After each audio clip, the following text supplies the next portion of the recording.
Chapter 1066. Jiang Pengji's body was in trouble, so no one dared to let her continue taking risks. Anyway, the Gaoyue tribe and the beasts they tamed had killed each other. The Gaoyue tribe was almost completely wiped out, so there was nothing to fear. As for the latter, Meng Han was about to order the army to be on guard against the beasts' counterattack, but Jiang Pengji dispelled his worries. If you don't harm them, they won't harm a single soldier of our army. Meng Han's eyes flashed with joy. If that was the case, the last bit of worry he had was gone. Just as Jiang Pengji had said, the beasts that had been bloodthirsty not long ago were now well behaved. Some were lying on the ground, some were standing, some were yawning, and some were wagging their tails. They didn't seem threatening at all. Even so, the group didn't let down their guard, nor did they think that they were cute. After all, the remains of the Gaoyue tribe were still warm. With the Gaoyue tribe as an example, the group had a clearer understanding and fear of these ferocious beasts. What do you plan to do with them, my lord? Fengzhen looked at the beasts, his eyes burning with passion. If they could use the Gaoyue tribe's army of beasts, it would be a great help. Jiang Pengji pondered for a moment and said plainly, separate them into different categories and release them. Release them? The answer was unexpected. Not only were Fengzhen and the others surprised, but the live stream viewers were also stunned. Apart from the Gaoyue tribe, only Jiang Pengji could easily control the army of beasts. She didn't want to eat the fat meat that was already in her mouth, but she was going to throw it away? The army of beasts was not easy to deal with because they had met Jiang Pengji, their natural enemy. If it weren't for Jiang Pengji but someone else, the army of beasts would have long since beaten them up under the command of the Gaoyue tribe. My lord, isn't it a pity to do this? Meng Han asked hesitantly. Releasing the beasts that the Gaoyue tribe had trained for many years into the forest was such a bold move. It was too wasteful. Having seen the fighting power of the beasts, Meng Han was envious. Jiang Pengji lifted her eyelids in annoyance and asked a question that made people speechless. She asked, let's not talk about the elephants. Have you ever thought about how many chickens, ducks, fish, and geese the ordinary jackals, wolves, tigers, and leopards eat every day? If you can afford it, you can keep them. The Gaoyue tribe could afford it because they lived in a fixed place for generations and raised a large number of domestic animals. If the budget was not enough, the Meng family would have to pay for the Gaoyue clan. Jiang Pengji fought in the war all year round and was never at home. The mobility of the army camp was too high. If he were to raise an army of beasts, the food that the beasts needed would definitely have to be transferred from elsewhere. Was that even possible? Jiang Pengji vigorously carried out the policy of farming, which solved the problem of food shortage during the war. Although there was an abundance of rations, it was only enough for tens of thousands of soldiers to eat their fill. Most of the time, they were vegetarian, and they could only drink meat soup a few times every 10 days to half a month. Humans were already living such a hard life. How could they allocate chickens, ducks, fish, and geese to these wild beasts so that they could maintain their combat strength? It was a simple question, but it stumped everyone. Meng Han pondered for a moment and knew that his idea wouldn't work. Raise? They definitely couldn't afford it. Release him? Meng Han felt his heart ache. It was better to keep all of them. Their fur could be used to make winter clothes. It was better than returning empty-handed. An intact beast's fur was also a very precious treasure. My lord, releasing the dragon into the sea and the tiger back into the mountains will definitely leave behind future troubles. It's hard to guarantee that no ordinary people will be hurt by them in the future. Jiang Pengji could tell what Meng Han was thinking, but she didn't reprimand him. The people of ancient times didn't have the consciousness to protect animals. Because in the eyes of the people, wild beasts were enemies who competed with them for living space. Almost everywhere, wild beasts had killed people. When ordinary people encountered ferocious beasts, they basically had no ability to resist.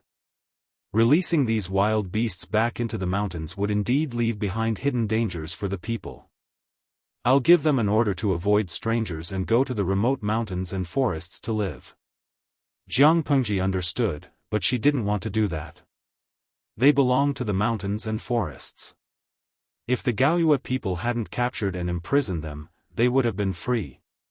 Most of the beasts were caught locally, but some were smuggled over from faraway places. Jiang Pengji made the decision to release most of them into the deep mountains and forests. She gave them an order, while the rest were left in the Gaoyue people's territory to raise and find a suitable environment for them to live in. The elites of the Gaoyue people were all annihilated. The defense of Luofeng dock was useless.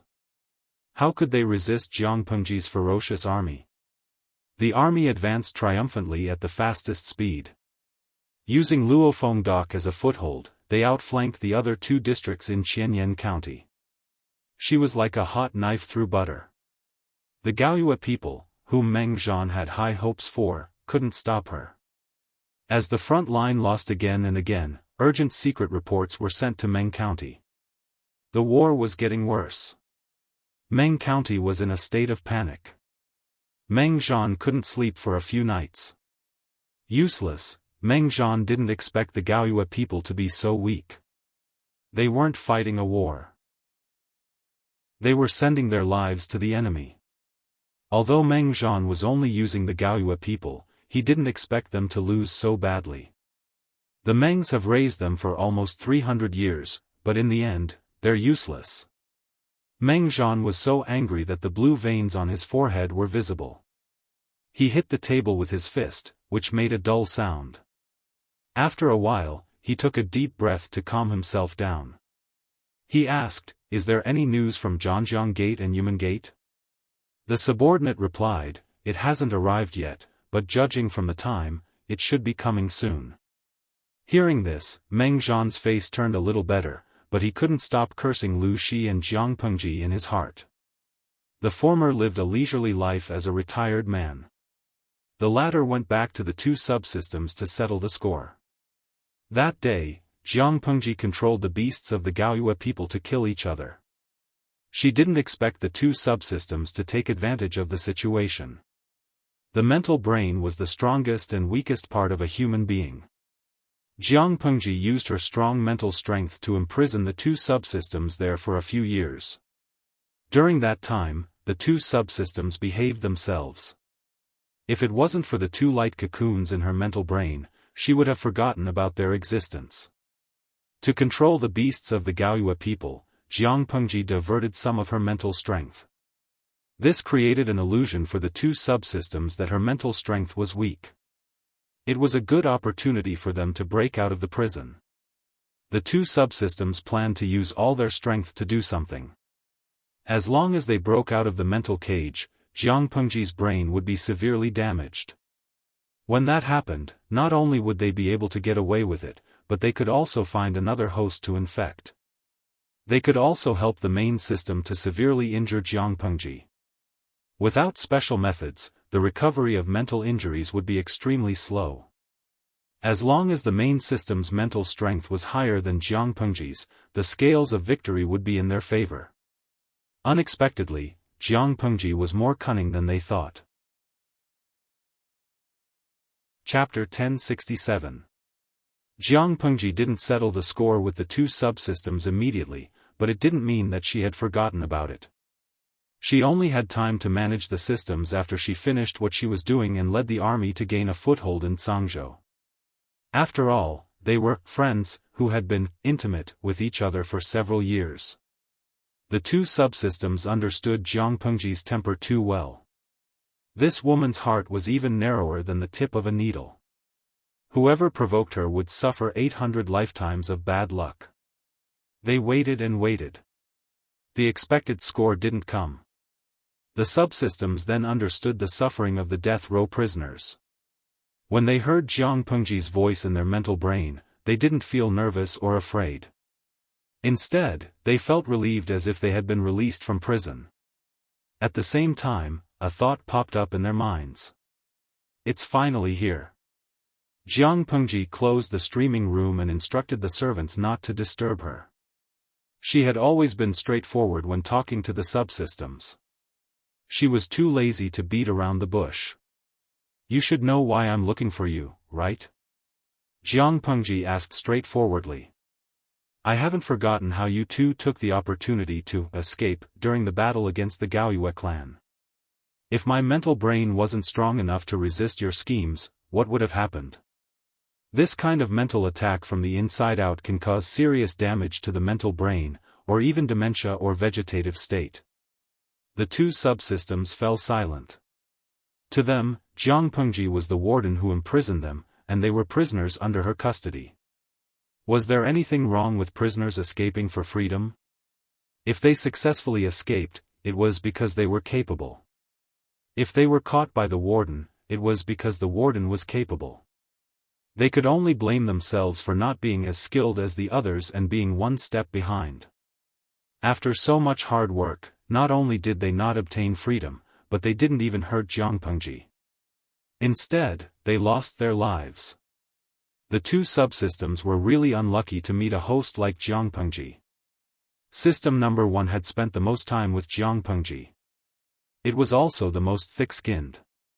It had the attitude of a dead pig that wasn't afraid of boiling water. The winner is king, and the loser is the bandit. Our plan failed because we are not as good as you. We admit defeat. System number 1 said in a dry electronic voice, "Jiang Pengji, you've locked us up for so many years. If you wanted to kill us, you would have done so long ago. You've kept us alive until now. You must be up to no good. But I have to warn you, if you don't kill him now, you might not have the chance in the future." Jiang Pengji was stunned. She smiled and said, "Why do you say so? Could it be that your main system has already discovered your situation and is planning to save you? If that's the case, I'm actually quite happy. The main body of the system is still hidden, which is a hidden danger to me. Hidden dangers were like ticking time bombs. Don't try to trick us. Even if we die, we won't say a word about the main body." System number 1 sneered and said, "Do you still remember the plane patrol merchant I mentioned to you when we attacked Fenny County? He's here." Jiang Pengji's expression froze. Her eyes flickered as if she was trying to determine if system number 1 was telling the truth. "He came?" Jiang Pengji said, "But I remember you said that it would take at least 10 years for him to arrive here." System number 1 said coldly, "There are always surprises in everything. Plans can't keep up with changes. Logically speaking, it should take him another 10 years or so to find this plane. I don't know what went wrong, but the time of arrival has been brought forward. Jiang Pengji, you're dead meat." Jiang Pengji lowered her eyelids and did not say a word. System number 1 was still chattering away. "If you hadn't acted smart and chosen to cooperate with me back then, it would have been a win-win situation for us. How could our relationship have become like this today?" System number 1 seemed to have vented its anger and said to Jiang Pengji, "You don't belong to this world. You're a spiritual body that has entered this world illegally. You're an anomaly. To put it bluntly, you're a pathogen that brings disaster. The plane patrol merchant will not let you off." Speaking of this, system number 1 was also sneaky. "You're not afraid of being caught by the plane patrol merchant, but we don't want to be locked up. Naturally, we want to escape." If Jiang Pengji was not so stubborn and full of ideas, they could have cooperated to escape the pursuit of the plane patrol merchant. Now, it wanted to see how Jiang Pengji would die. "I've told you before that the plane patrol merchant can't do anything to me. At most, they'll be locked up for a few years before being released. They don't deserve death. You're different. You're just a spiritual body. You're nothing more than an ant." System number 1 seemed to want to vent all the grievances it had suffered over the past few years. It kept saying, "I know you think that my method of deceiving the host is despicable, but didn't you say it yourself? It's fine as long as you're happy while you're alive. Who cares if there's a flood behind you when you die? After you die, your soul is used as a reward for a second use. What's this? If you can exchange your soul for a lifetime of glory and splendor, how many people would be willing to trade with me? Don't think too highly of yourself and put gold on your face all the time, System number 1 rattled on. System number 2 did not say a word as it watched its companion attack Jiangpengji.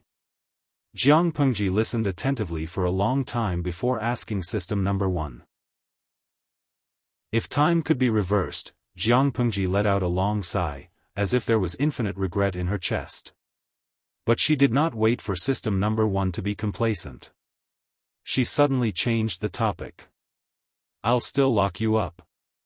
Working with a guy like you? You really think highly of yourself. System number 1 was exasperated. You're about to die, but you're still so stubborn. Jiangpengji said, don't I still have you guys? Not only will the dimensional merchant capture me, but he'll also capture your real bodies. This business is not a loss. Before I die, I'll definitely drag you guys down with me.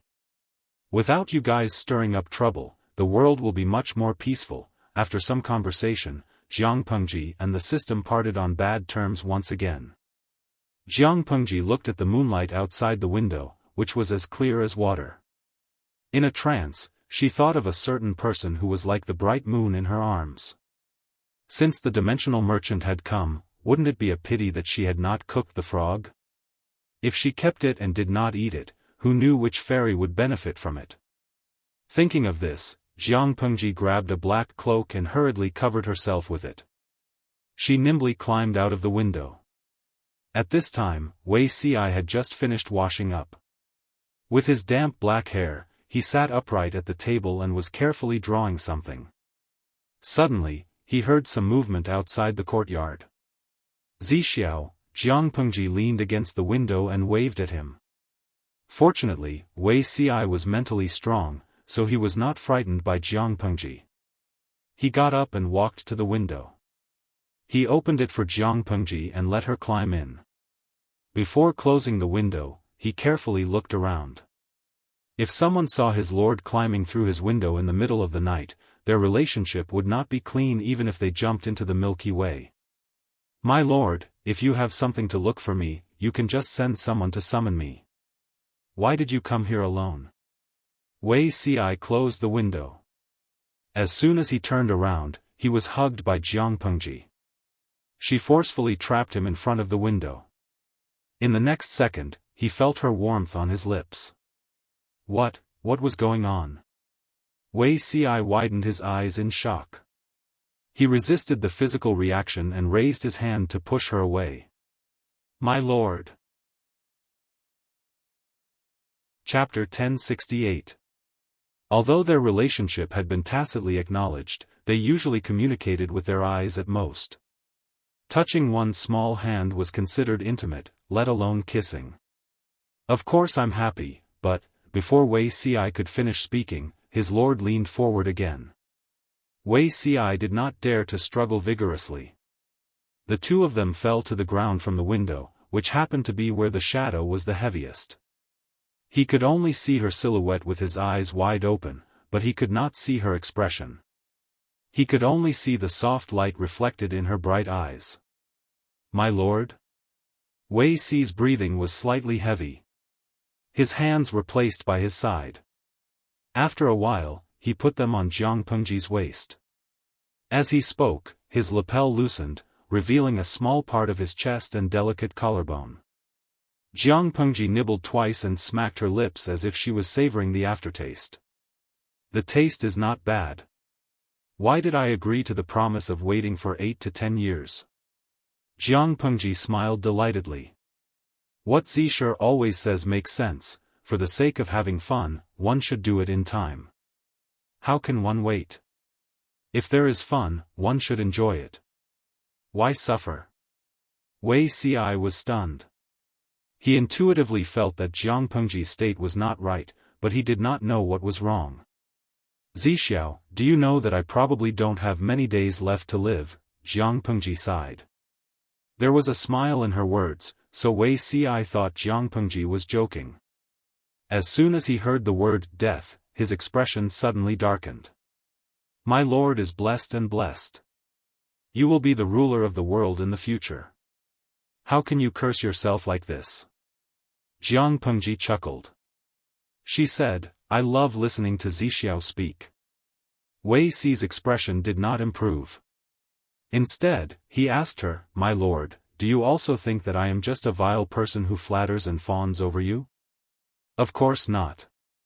In that case, my lord should know that every word I say comes from the bottom of my heart. You should not simply listen to it as good words. Wei Si was a very serious person. Jiang Pengji really could not dissuade him in this aspect. My lord will definitely live to a ripe old age. In the future, you will have many children and grandchildren. Jiang Pengji blinked and said with a smile, In the future, you will have many children and grandchildren? Wei Si was stunned for a moment. After a while, he understood the ambiguity of her words. He was so angry that his face turned red. If his lord continued to be so perverted, how could he face the word F in the future? Everyone has their own ups and downs. If I tell you for sure that I won't be able to live to 100 years old, and I'll die soon, Jiang Pengji said with a smile. Without waiting for her to finish, Wei Si, who was trapped on the ground by her, suddenly moved. He turned around and pressed her under his body. The two of them were so close that their breaths were intertwined. Jiang Pengji did not have to look to know that Wei Si was angry. It's impossible for you to suddenly die. Jiang Pengji responded with a smile and said perfunctorily, Yes, yes, yes. It's impossible for him to die suddenly. At most, he will die young. Wei Si could not bear to listen to these words, especially when they were linked to Jiang Pengji. Who would curse themselves for having a short lifespan all day long?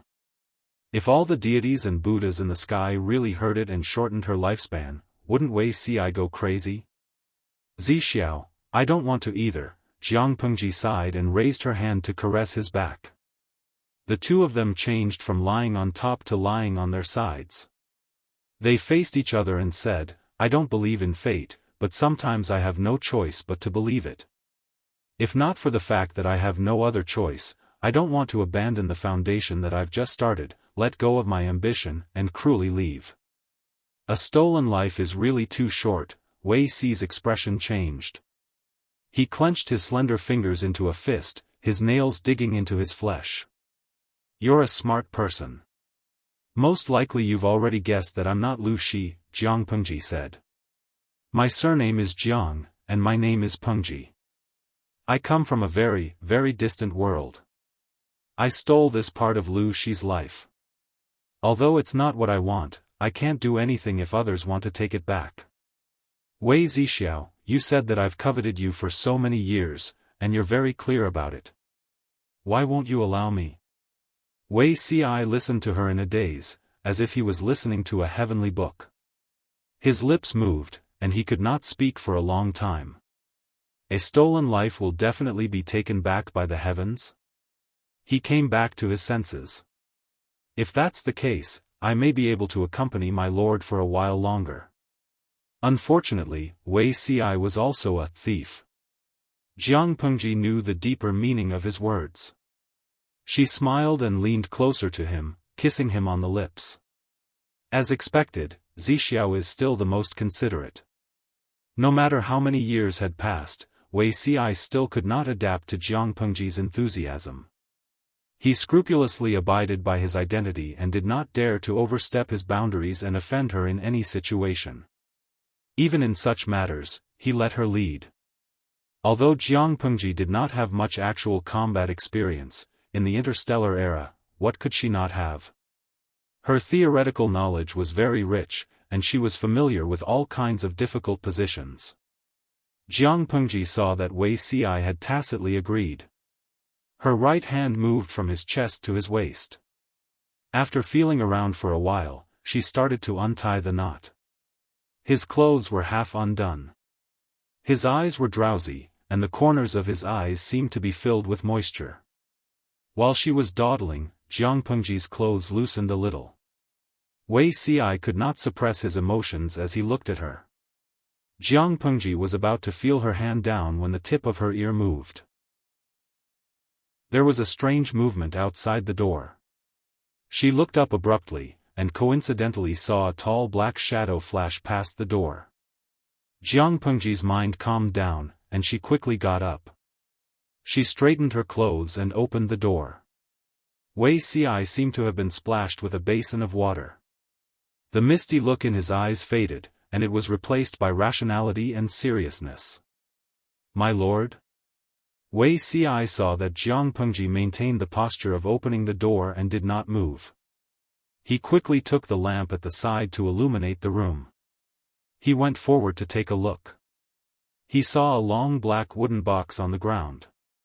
The outside of the wooden box was carved with complicated auspicious clouds and dragon and phoenix patterns. In addition, there was a creature lying on top of the wooden box, moaning softly. Its soft and fat body was spread out like a meat patty. The creature seemed to have noticed them as well. It raised its head with difficulty, and its two black grape-like eyes stared straight at them. Jiang Pengji's face was a little gloomy. If the person had not deliberately made a sound, she would not have noticed that there was someone outside.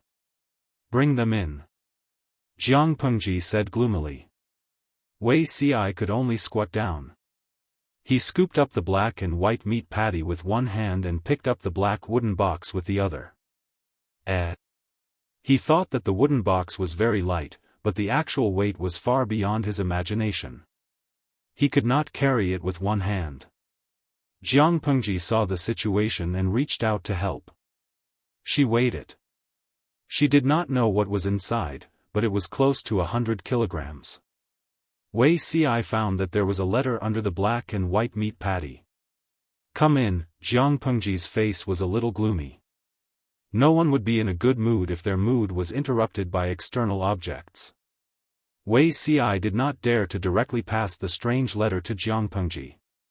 What if it was smeared with poison? Wei Ci was shocked when he opened it. The craftsmanship of this paper is really ingenious. It was as white as snow and as thin as silk. Even the best rice paper could not compare to 1/10,000th of it. Looking at the content, there were only 2 sentences. "It was created by your father. I present it to you." Chapter 1069. "This is emulation paper." Jiang Pengji glanced at him, and a hint of coldness flashed in her eyes, but she remained calm on the surface. "What's emulation paper?" Wei Ci held the piece of paper fondly. The texture of the paper made him sigh in his heart. Could such outstanding papermaking skills really be achieved by humans? "It's just an ordinary piece of paper." Jiang Pengji looked down and sneered. The smile on her face was full of mockery. "It's getting more and more interesting." Wei Ci did not understand what she meant. What did she mean by getting more and more interesting? Jiang Pengji had no intention of explaining. She placed the black wooden box on the table, her gaze solemn. Just as he was about to raise his hand to open it, Wei Ci hurriedly stopped him. "You can't, my lord. We don't know the origin of this item. If there's any sinister poison in it." He held the moaning black and white meatball in his right hand and stopped Jiang Pengji from courting death with his left hand. Jiang Pengji said, "Based on the skills of the person who came just now, if he really wanted to harm me, why would he need to play tricks inside?" Lu Shi's current body was too weak. If it was in the past, she would have the confidence to settle the score with the person who came. Wei Ci could not dissuade Jiang Pengji, so he could only watch her anxiously. If there was an accident, he would pounce over. "I can't open it. There's a problem with the box's lock." Jiang Pengji tried and found that there was a lock on the box. The design of the lock was very strange. She couldn't find the keyhole. "This lock seems to be made with a special mechanism technique. My lord won't be able to open it like this." Wei Ci took a closer look and very quickly discovered the mechanism inside. He took the initiative to volunteer. "My lord, why don't you let me try, maybe I can open it." Jiang Pengji raised her eyebrows slightly and took the initiative to make space for Wei Ci to open the lock. Wei Ci placed the black and white meatball on his lap. The little thing whimpered twice, as if it was very unwilling. Jiang Pengji heard the noise and took a glance. She saw that the little guy was also looking at her. His sparkling eyes were like a pair of black grapes that were full of vigor. They were so clean that one's reflection could be seen in them. While Wei Ci was focused on unlocking the door, she secretly reached out and took the meatball. The fur on the little guy's body hadn't grown for long. It was soft to the touch like cotton.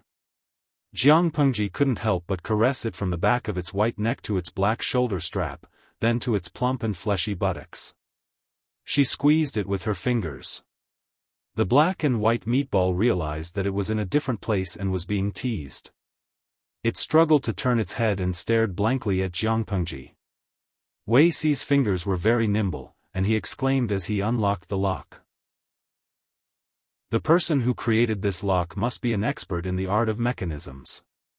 If one didn't have a strong understanding of mechanisms, this lock couldn't be opened at all. He really didn't know who made it. Wei Ci tossed and turned for the time it took to burn a stick of incense. Jiang Pengji's expression gradually became impatient. These emotions were not directed at Wei Ci. You have the heart to give me something, but you set up a trap to make things difficult for me. I really don't know if you have good intentions or bad intentions. Jiang Pengji's tone was very unpleasant.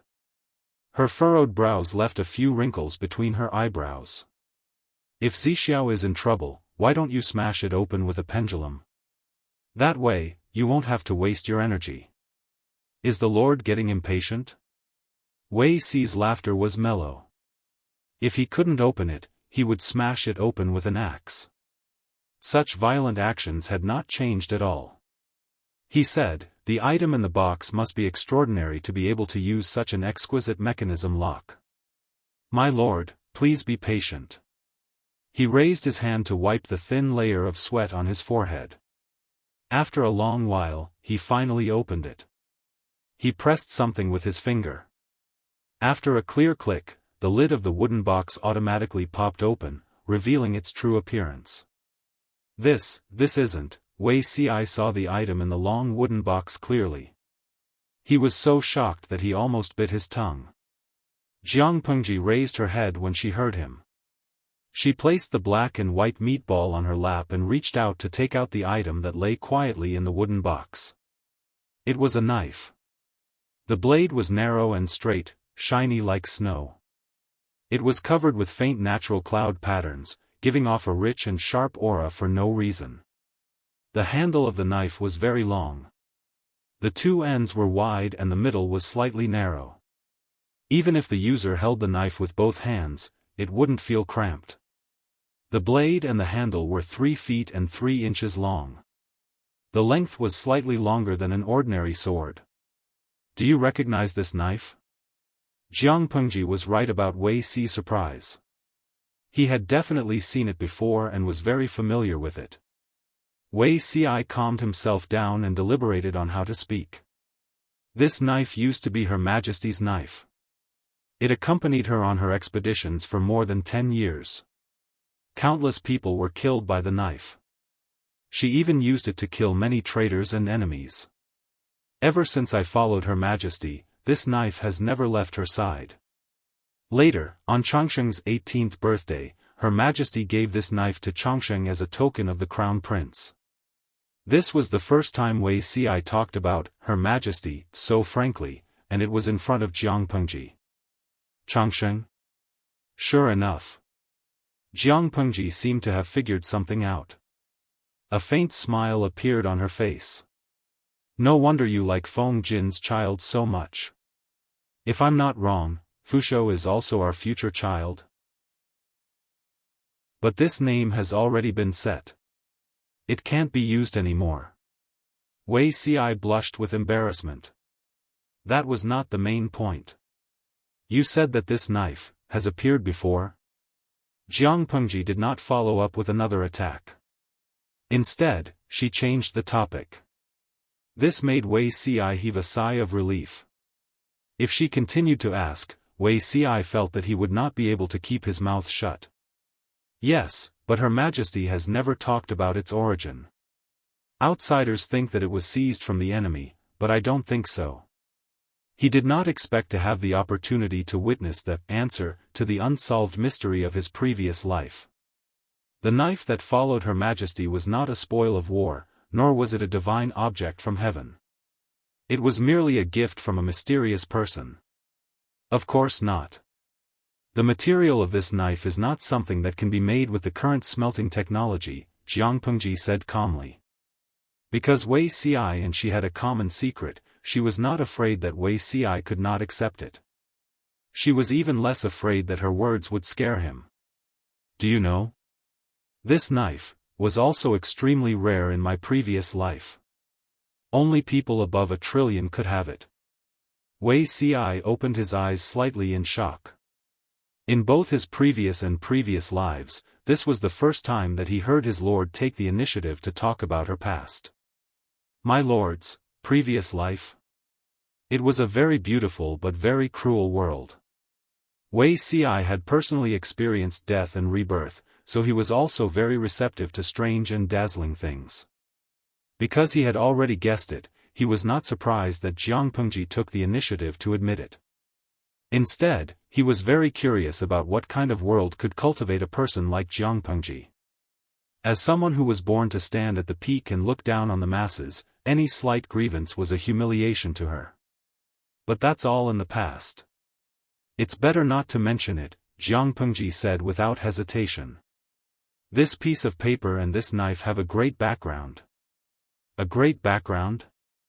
Jiang Pengji said, the raw material of paper is plant fiber, but this is the most ancient papermaking technique. For example, the materials used in the current rice paper and bamboo paper are the most primitive. To produce a large amount of paper, a large number of plants must be cut down.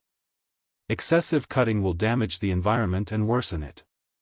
For example, dense forests will turn into wastelands. In my world, the law prohibits using plants to make paper because it is too polluting and the cost is too high. However, people will always use paper in their lives. This is something that cannot be replaced by external objects, so there is emulation paper. Chapter 1070. Wei Ci had a hard time listening, but he could understand a little. What about this sword? Jiang Pengji said, I've seen this sword a few times. It's the sword of a federal marshal. Marshal? Something like a commander-in-chief who controls military power? More than that, Jiang Pengji said, if I have to make an analogy, it's equivalent to the emperor, but its power is higher than the emperor's. There's only one federal marshal, and there are 10 corps commanders under him. Each corps is divided into 10 military regions, and each military region has about 1 million troops. The federal marshal has the highest power to mobilize troops. How much power do you think the federal marshal has? Only the marshal deserves to have a sword made of this material. Wei Ci was more and more shocked as he listened. 1 million troops? That was the military power of a military region. If it was the federal marshal, wouldn't he control 100 million troops? How many people was 100 million? Didn't the population of the 5 countries add up to 50 million? Jiang Pengji said, this is the military power during peacetime. If there's a war, the army has to be expanded more than 10 times. Since Jiang Pengji was conscious, the Federation had been fighting everywhere. There was almost no time to rest. The human alliance loved peace, but they couldn't stand the troublesome neighbors, and the war was endless. In the past, she, Jiang Pengji, was also a big boss who controlled hundreds of millions of federal elites. In this life, she led a group of weak warriors to rob a small farm. She was too ashamed to face others. She also wanted to save face. Wei Ci couldn't imagine what kind of world his lord's previous life was like. Why? Only the federal marshal has a sword made of this material? Is it similar to the emperor's token? Wei Ci didn't understand Jiang Pengji's world, but he could analyze a lot of content from her few words. She said it so calmly, as if she was used to it. It could be seen that his lord status in her previous life was also extraordinary. Even if she wasn't at the core level, she was at least at the military region level. In this world, she was also a person with power that could overturn the world. This is considered a federal secret. If it was in the past, if I dared to reveal half a word, would most likely be sent to the military court, then dismissed. Jiang Pengji made a gesture of cutting off a head, but she said, "Now. I've said it. This sword is already in front of me. What else can't I say? This saber is made of a special material, and only one can be forged in the entire world." It wasn't accurate to say that he had searched the entire world. To be more precise, he had searched the entire universe. Jiang Pengji was amused when she saw the confidential documents. The universe was vast and boundless, and intelligent creatures had only explored a small area. How could they dare to say that they had searched the entire universe? Who gave him face? Wasn't there a second blade in front of her now? So rare? What kind of substance is it that there's only a little of it in the world? Wei Ci looked at the knife. Other than feeling that the knife was very sharp, he could not see anything special about it. Jiang Pengji smiled and said, "It's rare not because of its material, but because it can kill a god." Slay God? Are there really gods in this world? Wei Ci was even more shocked. There are no gods in this world. I'm just bluffing. Jiang Pengji's smile was somewhat evil. She said, "The god that I mentioned is, to put it bluntly, a virtual creature." It sounds a little abstract, but you can imagine a virtual creature as something condensed from people's beliefs. It doesn't have a physical body and exists in an illusory world. It's a little like a ghost. In my world, a virtual creature called Tianbao tried in vain to subvert the entire world. It was created by people and possessed great power, comparable to an omnipotent god. Wei Ci listened carefully. Everything that Jiang Pengji said was no different from a fantasy story to him. It was strenuous to listen, but he wanted to further understand the person in front of him. In both his previous and current lives, there had never been a moment like now when he was so close to her. A god created by people? It has the ability to overturn rivers and seas and is omnipotent? Jiang Pengji sneered. Something like that. However, a god created by people, no matter how strong it is, has to listen to people, to the ants in its eyes. How can a god be willing to be controlled by ants? Tianbao made use of people's reliance on it to launch a sudden war and cause countless things. It also sold all kinds of secrets to the surrounding forces. In my world, there were wars one after another. Wasn't it the aftermath of the turmoil of Tianbao? It wasn't until the day I died that the war came to an end. But I don't know when it will come again. Tianbao was very similar to the system. Both were top-notch virtual creatures. How could they be willing to be subordinate to others? When Jiang Pengji was possessed by the system and figured out the identity of the other party, she guarded against it. Wasn't it also the aftermath of the disaster of Tianbao? Such a high and mighty existence was like a powerful weapon that could go out of control at any time. Not only could it hurt the enemy, but it could also hurt itself. After the disaster of Tianbao subsided, people created another Tianbao. Because people can't live without Tianbao, there must be a substitute.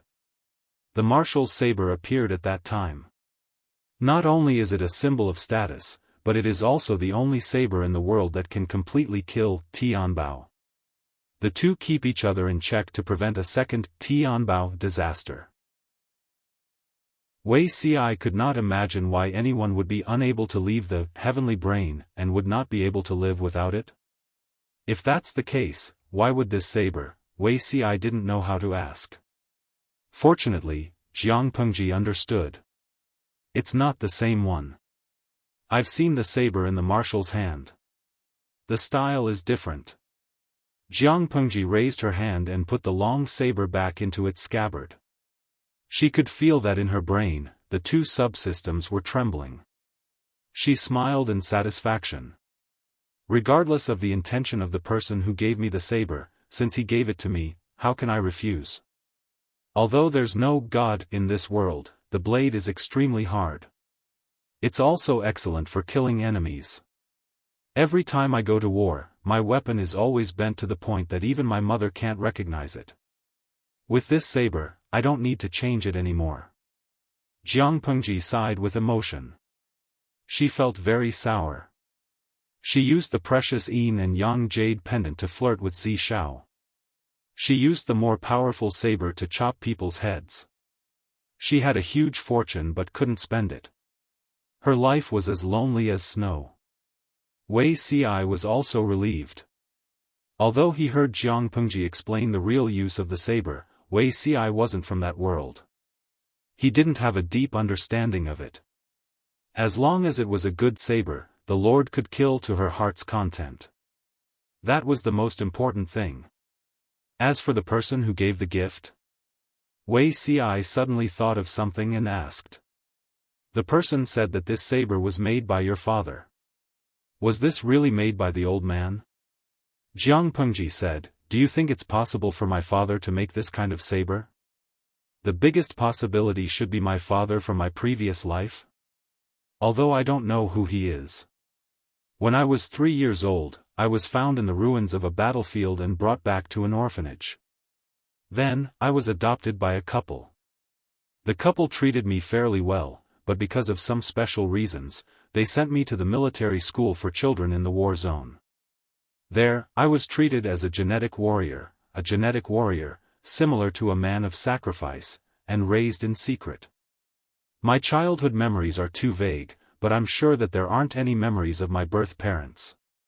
There were millions of orphans in the Federation. Jiang Pengji couldn't find out about her past. She seemed to have appeared out of thin air. She was very fickle by nature. If she couldn't find anything, then so be it. She wouldn't force it. Jiang Pengji held the saber in one hand and scooped up the black and white meatball with the other. It's late at night. Zi Xiao, are you going to bed? Wei Ci's expression changed slightly. He seemed to have remembered the unfinished business just now. I'm not going to do anything to you today. I'm just hugging you to sleep. Don't think too much. She had a hunch that she wouldn't die anytime soon. What the system said was all F***king flattery. My lord, what do you mean you can't do it? Does this sound like something a woman would say? Wait, was the lord also a woman in her previous life? Chapter 1071. Jiang Pengji immediately noticed Wei Ci's abnormality. She secretly looked at Wei Ci's side profile while stroking the black and white meatball's fur, wondering how long it could hold it in for. Facts had proven that Wei Ci was an enigma. Not only did he have a lot of thoughts, but he was also meticulous. If he was not exposed, he would be able to hold it in as if nothing had happened. Zi Xiao, sooner or later you will become a teenage mutant ninja turtle. Jiang Pengji could not help but use the words of the audience in the streaming room to tease him. Wei Ci could have secrets with anyone, but there was no need to hide them from her, especially when the secrets were related to her. Wei Ci was lying upright on the bed, his body covered with a blanket that had the fragrance of honey locust. The two of them were neither too close nor too far away, his arm could feel the heat emitted from her body. With such a stove lying beside him, stirring up his emotions, how could he sleep? Hearing Jiang Pengji's voice, he came back to his senses immediately. He looked a little confused. Although he didn't know what the Teenage Mutant Ninja Turtles were, he had a feeling that it wasn't anything good. If you have any questions, just ask. You already know my biggest secret, so do you think I'll be stingy with my other small secrets? Jiang Pengji smiled and pried his words out. Wei Ci held it in for a while and asked her in a low voice. What does my lord think about Long Yang? The topic had changed too much. Even Jiang Pengji could not guess what Wei Xi was worried about. Long Yang? Are you talking about the love between men? Jiang Pengji scooped up the black and white meat from her stomach to prevent it from suffocating under the blanket. The meatball whimpered softly, lazily lying between the two of them. Its little head turned left and right, as if it was observing them in the dark. Exactly, Wei Xi said, does my lord object to this? Jiang Pengji said, feelings have nothing to do with gender. I'm not an old-fashioned person. Wei Xi replied, oh. His expression became more and more strange. Jiang Pengji had an ominous premonition. Because it was Wei Xi, Jiang Pengji was unwilling to use other methods to beat around the bush, so she simply played a straight ball. She smiled and said, I'm using my status as the Lord to order you to say whatever you have to say. Don't hide anything. Wei Xi's lips moved and his eyes met hers.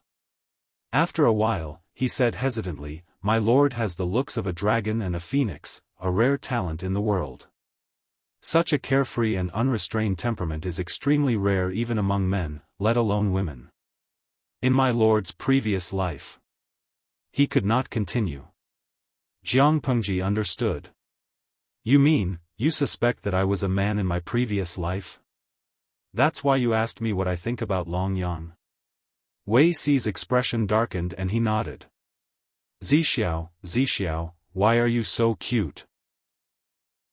Jiang Pengji walked past the black and white meatball and smiled as she pressed Wei Xi back onto the bed. Half of her body was pressed against his. If I were really a man, what would you do? Wei Xi said, if that's the case, I can understand why His Majesty in the previous life was so resistant to fertility. As a man, he turned into a woman. Not only was he subservient, he also wanted to have children like a woman. Strangely, not only did Wei Xi not find it unacceptable, but he felt wronged for Jiang Pengji. Jiang Pengji laughed heartily, but she was afraid that her voice would be too loud and attract the night watchman, so she simply snuggled in Wei Xi's arms, her shoulders trembling. Your imagination is really more terrifying than a black hole. Is this also considered a type of coldness? Jiang Pengji stopped laughing, and the corners of her eyes were filled with tears. She said, it's not because of this that I'm resistant to fertility. In my previous life, fertility was not a woman's business. Wei Xi opened his eyes wide in shock. Could it be that in the Lord's previous life, a man was pregnant for 10 months? He could not help but think of himself with a big belly. His expression was red and green. Of course, it's not a man's business. Jiang Pengji admired his expression and said after she was happy, the man contributes his essence and the woman provides the egg. The combination of the two is a fetus, which is placed on a special device. When the fetus is fully developed, the child is considered born. During the whole process, the woman does not have to provide a palace room and spends a few months to conceive the child. This practice is also against the law. Wei Xi was dumbfounded as he listened. What Jiang Pengji said was like a fantasy story to him. It was full of unknown charm. This sounds magical. However, nature has endowed women with the ability to conceive. Is this against the harmony of heaven? Wei Xi could not imagine that scene, not to mention that it was against the law for a woman to be pregnant. He did not dare to do that even in his daydreams. Jiang Pengji smiled and explained the reason to him. Wei Xi was fascinated by it. He tried to understand Jiang Pengji's world and passed from her few words. Only then did he understand why the emperor in his previous life and the lord in this life had strongly promoted women's camps. The more he understood, the heavier Wei Xi's heart was. He suddenly did not dare to think about it, and he did not dare to delve into it. What kind of mood did the emperor in his previous life have when she gave birth to a long life? After all, to her, longevity was enough. The existence of a long life was really unnecessary. Sleep. If you don't sleep now, you won't be able to sleep when the sun rises. Jiang Pengji put her hand on his waist. The two of them faced each other on a pillow, like a pair of inseparable lovers. The black and white meatball was sandwiched in the middle. Seeing that the two of them did not speak, it softly whimpered twice and simply lay down to sleep. To outsiders, the scene was warm and peaceful. For the subsystem in the center of the whirlpool, it was really like a year. If Jiang Pengji did not get the knife, although she could still kill the subsystem, she would definitely hurt herself. In the future, when she faced the main body of the system, it would be hard to predict the outcome. This was also the reason why Jiang Pengji trapped the subsystem. First, it was to not alert the enemy, and second, it was also to be safe. Now that she had a treasure that could kill virtual creatures, she had no worries here. Naturally, the subsystem would be in danger. Jiang Pengji cherished the time alone with Wei Ci, so she did not find trouble with the subsystem immediately. The sky outside the window was just beginning to brighten. Jiang Pengji opened her eyes and quietly lifted the bedding. She left without alarming anyone. When she returned to her residence, the sun was almost up. Jiang Pengji pretended that nothing had happened.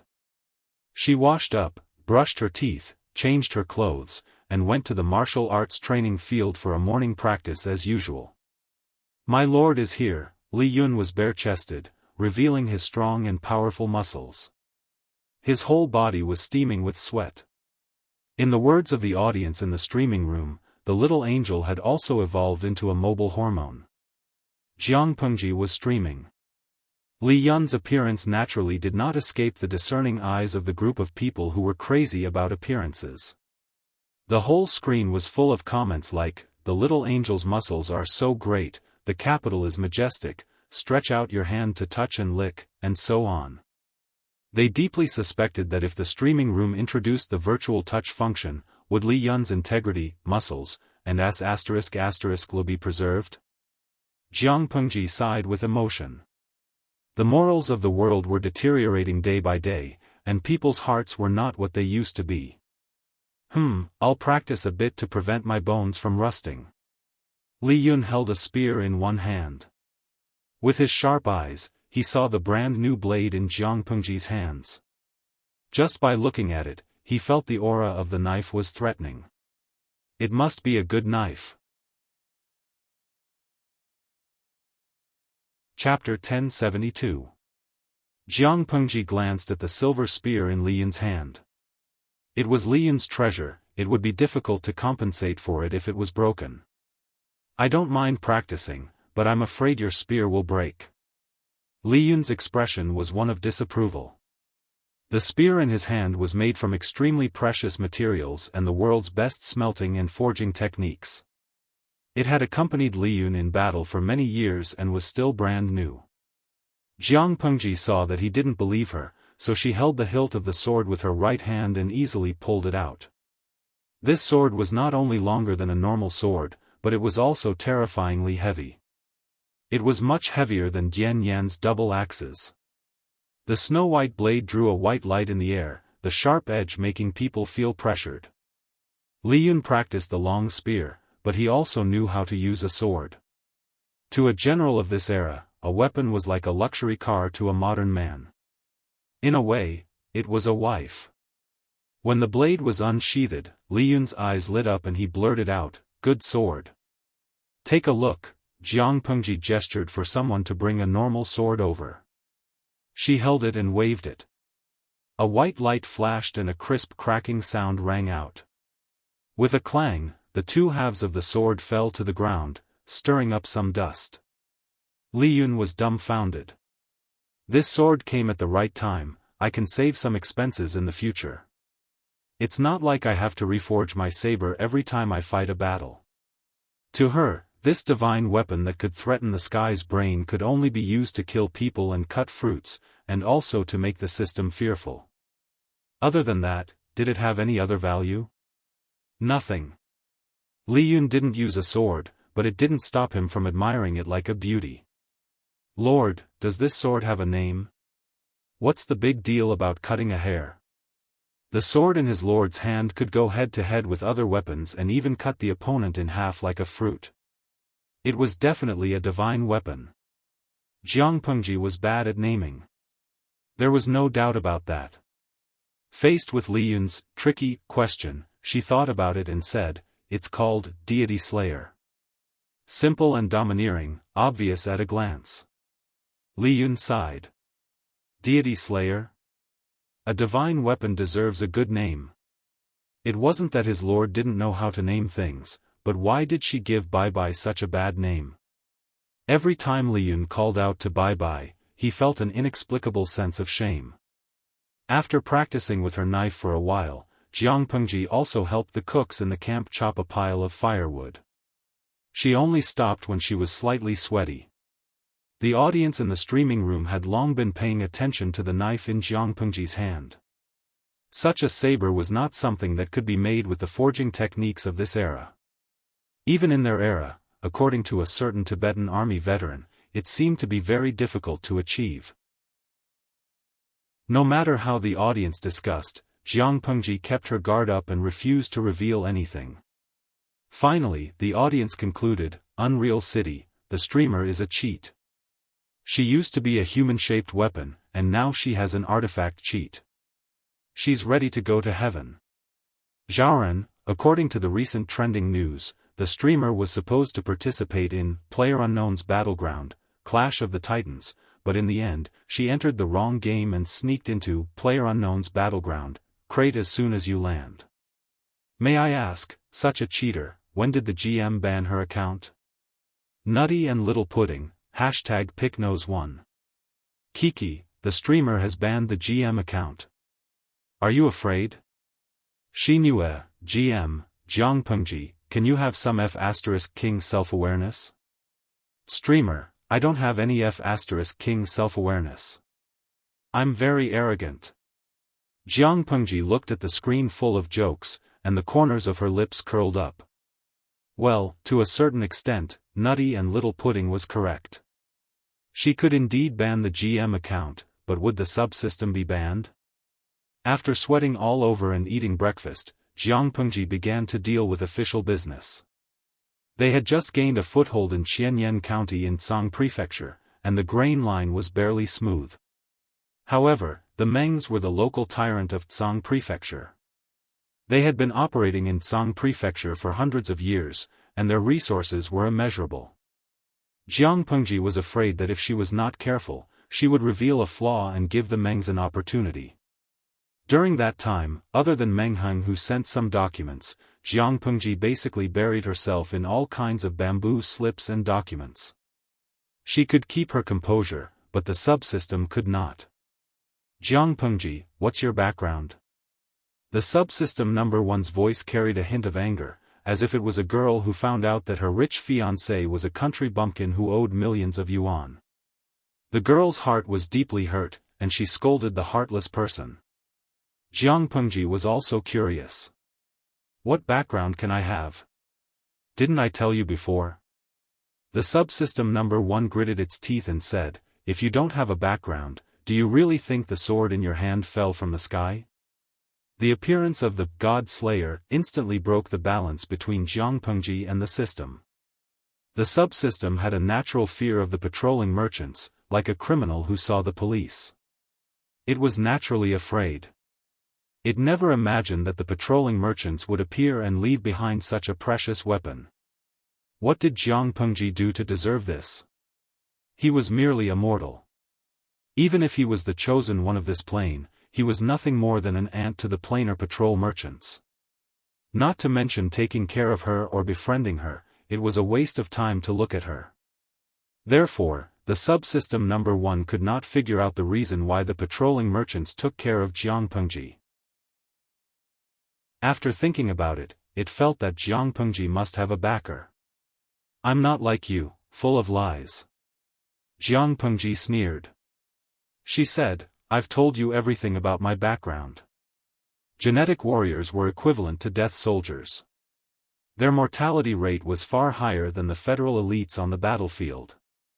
If Jiang Pengji had a backer, how could she have been chosen? Most importantly, before becoming a genetic warrior, one had to erase their past memories to ensure absolute loyalty to the Federation. Based on this alone, Jiang Pengji was certain that she had no background. The subsystem number 1 did not listen. "You're lying." It looked at Jiang Pengji's basic information again. At the age of 35, she took over the heavy responsibility of being the head of the army from her former superior. Before that, she was promoted to the rank of brigadier general based on her military merits. After that, she gained the favor of the previous head of the army and became one of the candidates for the successor. Although Jiang Pengji was indeed capable of being the head of the army, her rank did not match. She had taken a huge leap. Was she not afraid of her crotch splitting? Actually, if the subsystem number 1 understood the war environment in Jiang Pengji's previous life, her experience was not considered unexpected. There were many geniuses who were better than her. She was very inspirational, but she was only considered average. She was young, but she had been in the army for longer than many senior generals. You must have a backer. The system had cheated countless hosts, but it had never thought that it would encounter a cheat that it could not afford to provoke. Jiang Pengji was speechless. She was inexplicably angry. "If I had a backer, I would have turned you into ashes 800 years ago." In her previous life, she had climbed up by relying on her own abilities. How could she be accused of having connections because of a single sentence from the system? "If it weren't for the fact that I can't bear to part with the people in the streaming room, I really want to cut all of you up." The God Slayer in the baby's hand was already restless and thirsty. With the existence of the God Slayer, Jiang Pengji was not so afraid of the system. She could calmly wait for the day the net was drawn. Now, she was the one who played chess. Chapter 1073. "Zixiao, what are you carrying?" Meng Heng and the rest were busy, but Wei Ci, who usually arrived first, was late. He seemed to be carrying something in his arms. A faint smile appeared on Wei Ci's face. He moved his right hand slightly, and a small head timidly popped out of his wide sleeve. Its bright black eyes looked around, and its 2 claws were placed on both sides of its head. The pink and tender claws were crystal clear. The little thing whimpered, like a baby's unconscious humming, with a hint of laziness and coquettishness. Coupled with its harmless and adorable appearance, no one could harden their heart upon seeing it. Meng Heng knew what it was at a glance. Isn't this the cub of an iron-eating beast? Zixiao likes this little thing too? Wei Ci did not like it at all. It was obvious that the Lord did not tell him how to deal with it. It was clingy, so he had no choice but to bring it along in case no one took care of it. Before Wei Ci could explain, Meng Heng said, "An iron-eating beast cub looks harmless and interesting, but it's different when it grows up. Ferocious beasts are wild and hard to tame. If Zixiao keeps it by your side, there's no guarantee that it won't hurt you. It's fine to raise it now, but not when it's older." Wei Ci looked down at the little fellow, and his lips curled into a faint smile. The little fellow did not know what was going on. It laid there, opened its mouth and bit his sleeve. After a long while, it spat it out. "I understand. Thank you for the reminder, Sergio," Wei Ci said. "I heard that iron-eating beast cubs are very fragile and not easy to raise. If Zixiao likes it, it's better to find an experienced servant and let him take care of it." Meng Heng kindly reminded him. Iron-eating beasts were different from ordinary pets.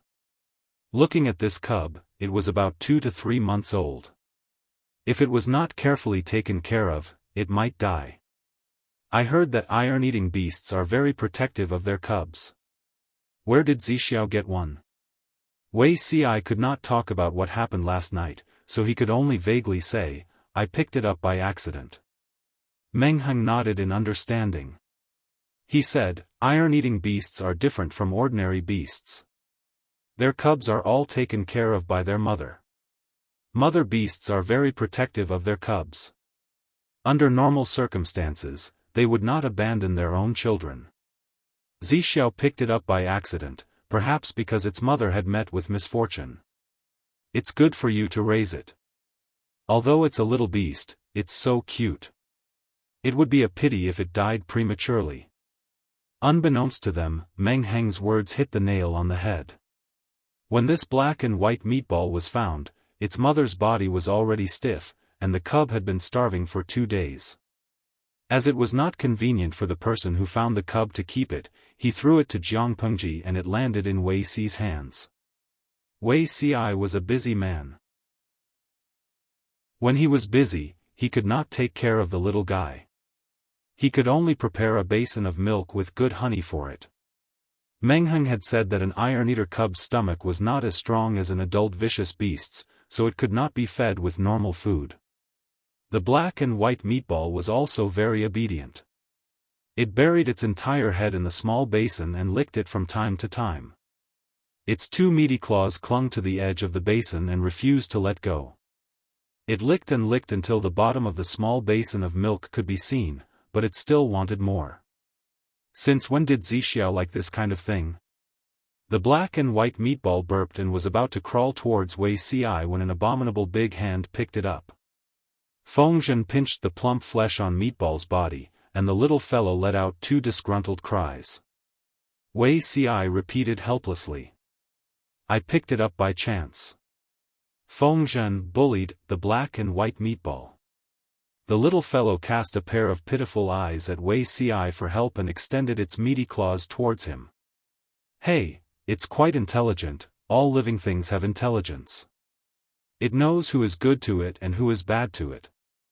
Wei Si saw that Fengzhen was despised by the black and white meatball, and the corners of his lips curled into a deeper smile.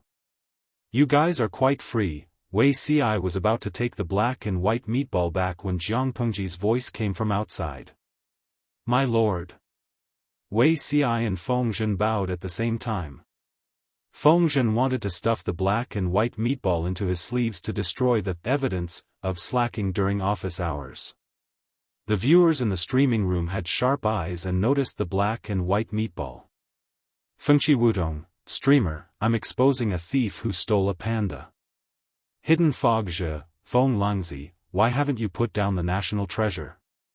If you keep holding on to it, the national treasure Fatty Da will feel very uncomfortable. Sui Qingzhe, streamer, you've released the pandas of the Gaoyue tribe deep into the mountains. I thought I wouldn't be able to see pandas in the streaming room in my lifetime. I didn't expect you to be such a person. You actually took advantage of us not noticing to secretly keep the smallest and cutest, Xiaoshuo Wushuang, streamer, today I'm streaming stroking cats. Even if you don't do anything and just look at Fatty Da, the baby will be satisfied. Jiang Pengji asked with a smile, Zhi, who asked you to hide my daughter? Fengzhen couldn't wrap his head around it. When did he hide a young master? Bah! Since when did he have a young master? He was stunned. After a while, he realized that the daughter Jiang Pengji was referring to was the meatball in his hand. Did you raise it, my lord?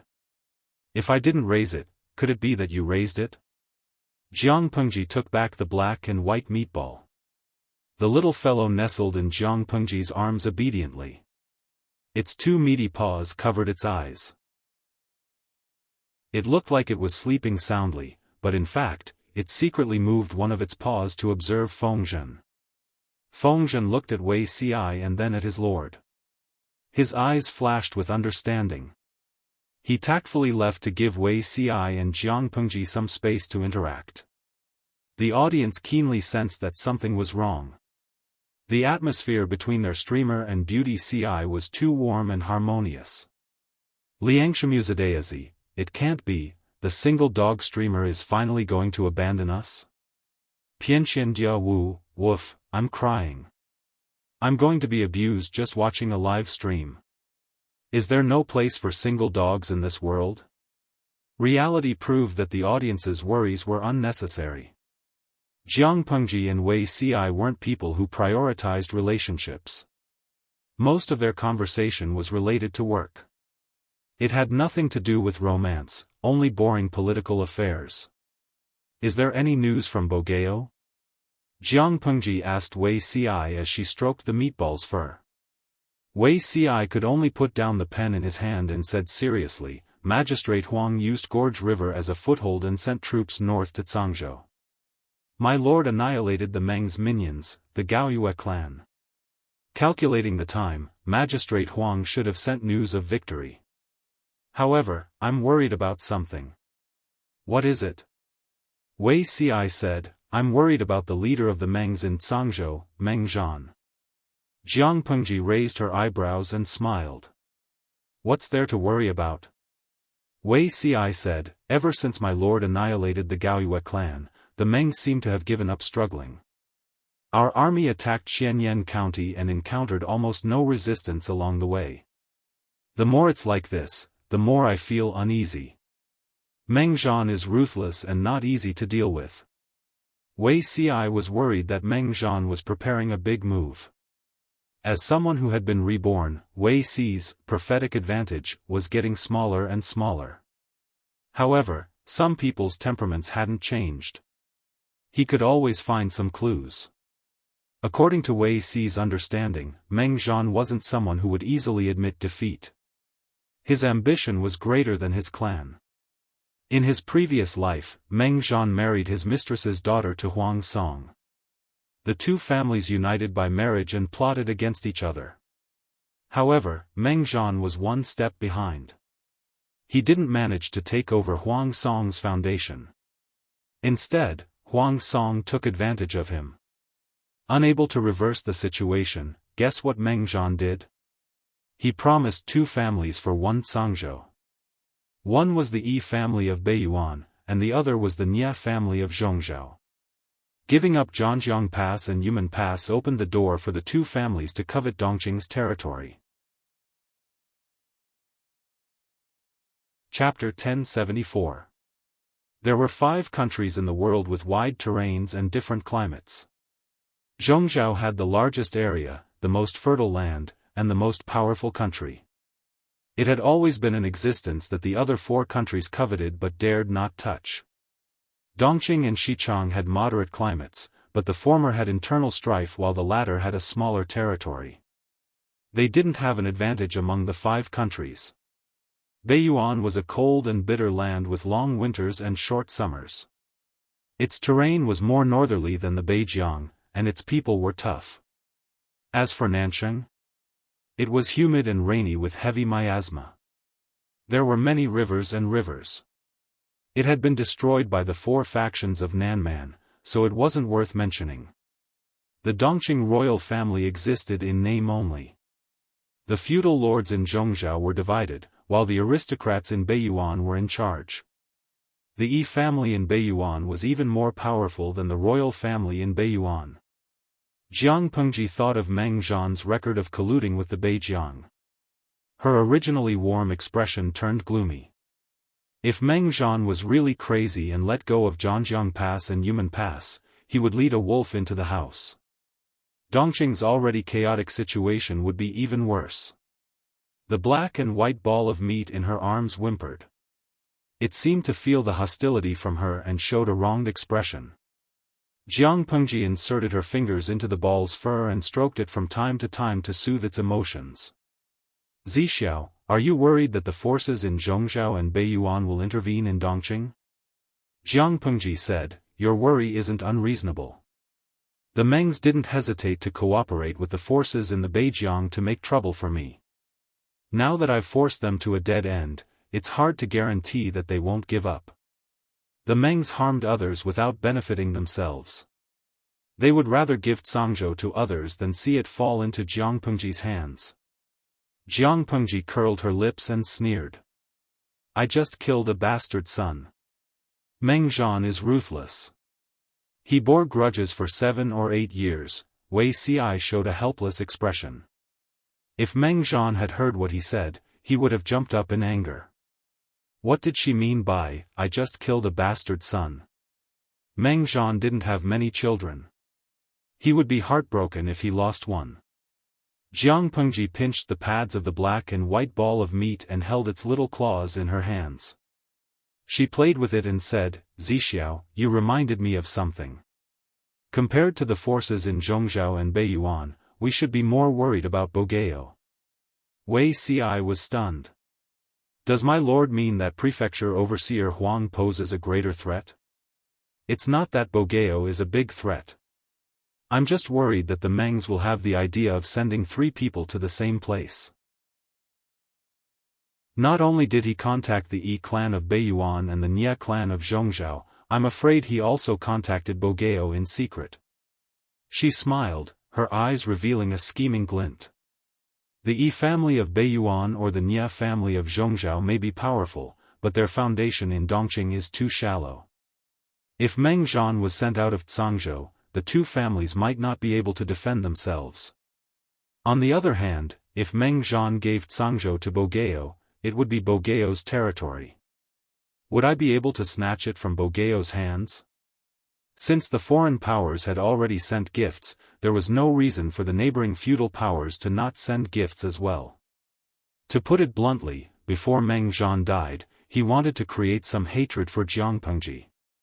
When Wei Ci thought of this, his face turned as pale as snow.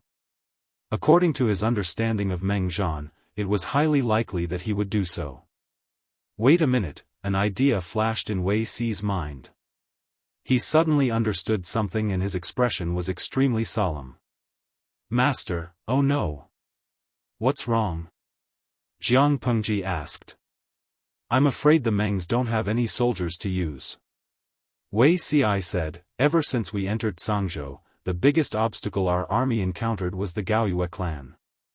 After destroying the Gaoyue clan, we attacked Xianyan County, but we didn't encounter any decent resistance along the way. That was unusual. I thought the Mengs were deliberately trying to mislead us. Now that I think about it, it's highly likely that the Mengs didn't have enough troops. Meng Zhan simply transferred the troops from Qianyan County to guard Meng County. They used this to create the illusion that they had enough troops to divert attention so that our army wouldn't dare to act rashly. Then, they secretly sent them out of Cangzhou. The Mengs were militaristic and Cangzhou wasn't as good as it used to be. Coupled with the destruction of the Gaoyue clan, the Mengs' continued resistance would result in the same result: more than half of Cangzhou would fall into Jiangpengji's hands. Since that was the case, it was better to make a good plan while there was still room for change. Using Cangzhou, which didn't have much value, to give Jiangpengji a few strong enemies. What a good deal. Thinking of this, Jiangpengji's face darkened. Send scouts into Meng County to spy on them and see how many troops they have. Jiangpengji's reaction wasn't slow, but she underestimated Meng Zhan's craziness. When he tricked the Gaoyue clan to die, Meng Zhan had secretly sent a few letters to the Nies of Zhongzhou and the Yis of Beiyuan. As long as the 2 families agreed to send troops, the Cangzhou horse farm would be handed over. While waiting for news from the 2 families, Meng Zhan also wrote a secret letter to Huang Song. Jing. The secret letter recorded the grudges between the Mengs and Jiangpengji in detail. Every word was bloody. It was a textbook of selling pity. At first, Huang Song didn't believe it, but he felt it was a waste not to take a bite of the pie that was delivered to him. A pie that fell from the sky wouldn't be that delicious. If he accepted Cangzhou from Meng Zhan, he would definitely have a conflict with Jiangpengji. Huang Song hadn't conquered Cangzhou yet. His troops were too weak to challenge Jiangpengji. Accept? Not accept? At the crucial moment, Nia Sun came out and offered a vicious plan.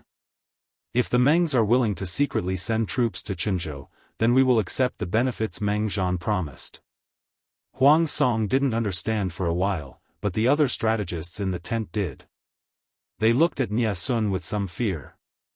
If Nia Sun asked the Mengs to send troops to destroy the royal family, then the Mengs would bear the reputation of the traitors.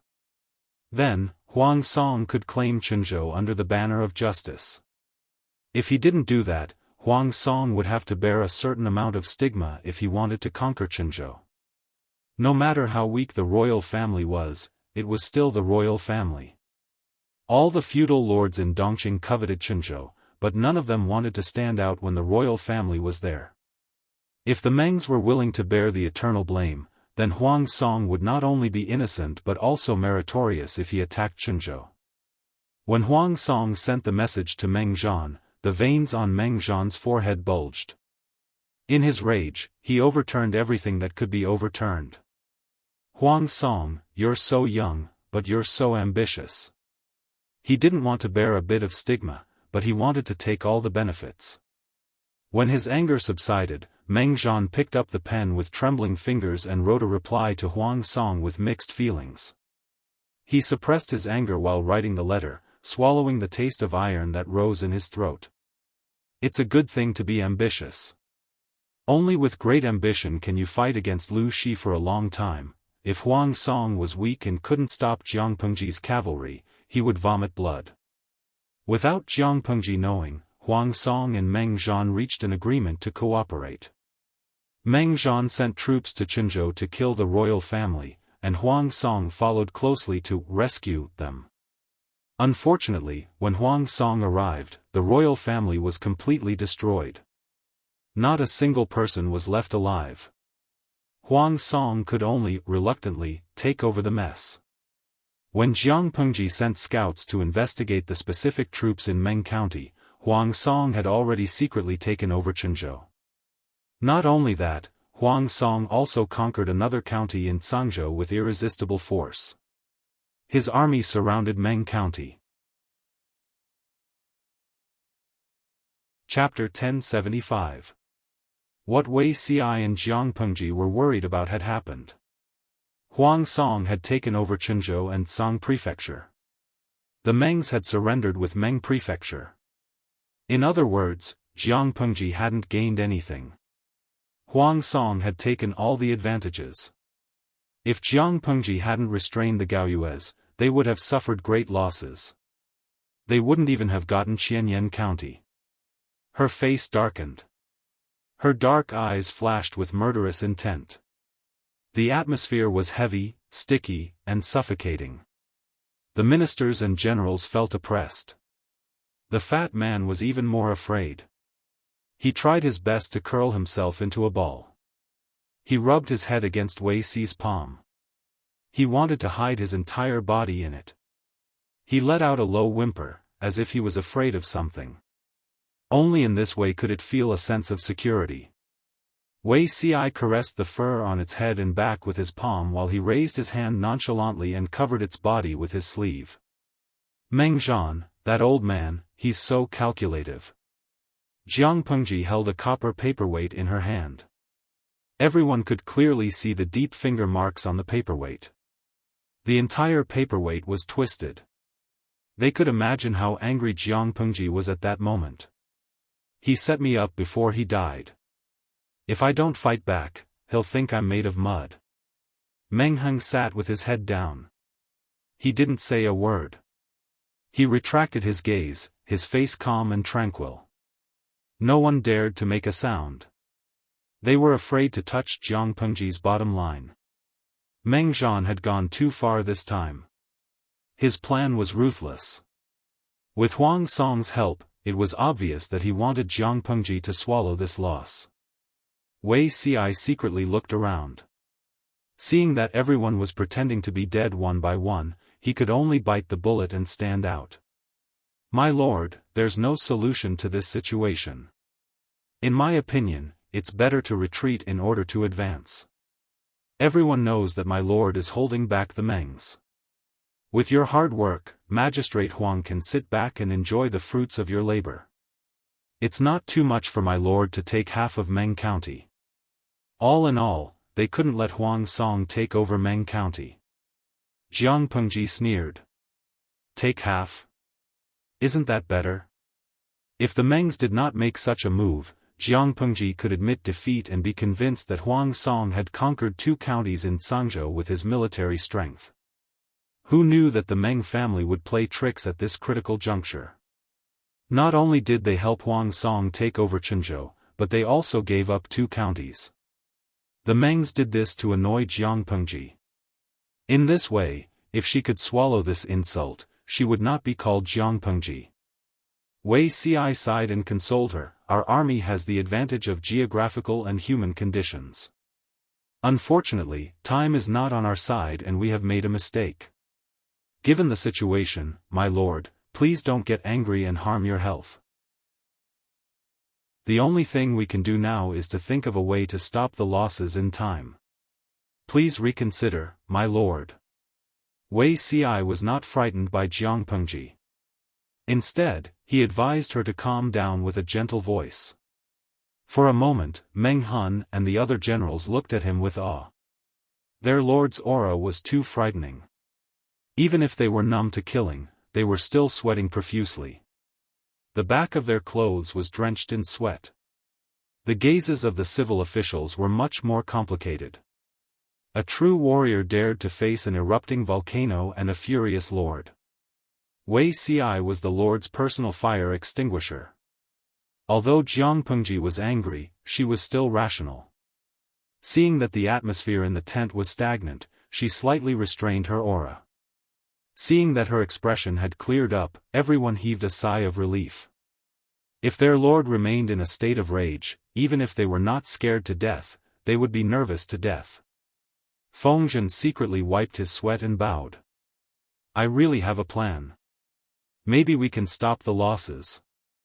Jiang Pengji raised her eyelids. Her expression was calm and unruffled, as if she was not the one who had exploded in anger. Zisher, what plan do you have? Tell me. Fengzhen sorted out his thoughts and bowed. My lord is the appointed magistrate of Wanzhou by the imperial court. You receive your lord's salary, so you should share his burdens. The Mengs are treacherous. They rebelled against their superiors and massacred the royal family. Their crimes are too numerous to list. My lord is a loyal official. Naturally, you must avenge your lord and kill the traitors with your own hands. This was something that Prefecture Overseer Huang could understand. Why don't we send troops from Hu County to Qinzhou to rescue you? Jiang Pengji said angrily, the royal family is all dead. Fengzhen's eyes shone. Which man in the world doesn't like women? Who can guarantee that the Mengs have really killed off the royal family? Perhaps there are still some among the people. My lord has been receiving the imperial court's salary for many years. You should preserve some of the royal family's descendants. If the Meng said that they had killed off the royal family, then they had really been killed? Would loyal officials and generals not be allowed to lead troops to search for their descendants?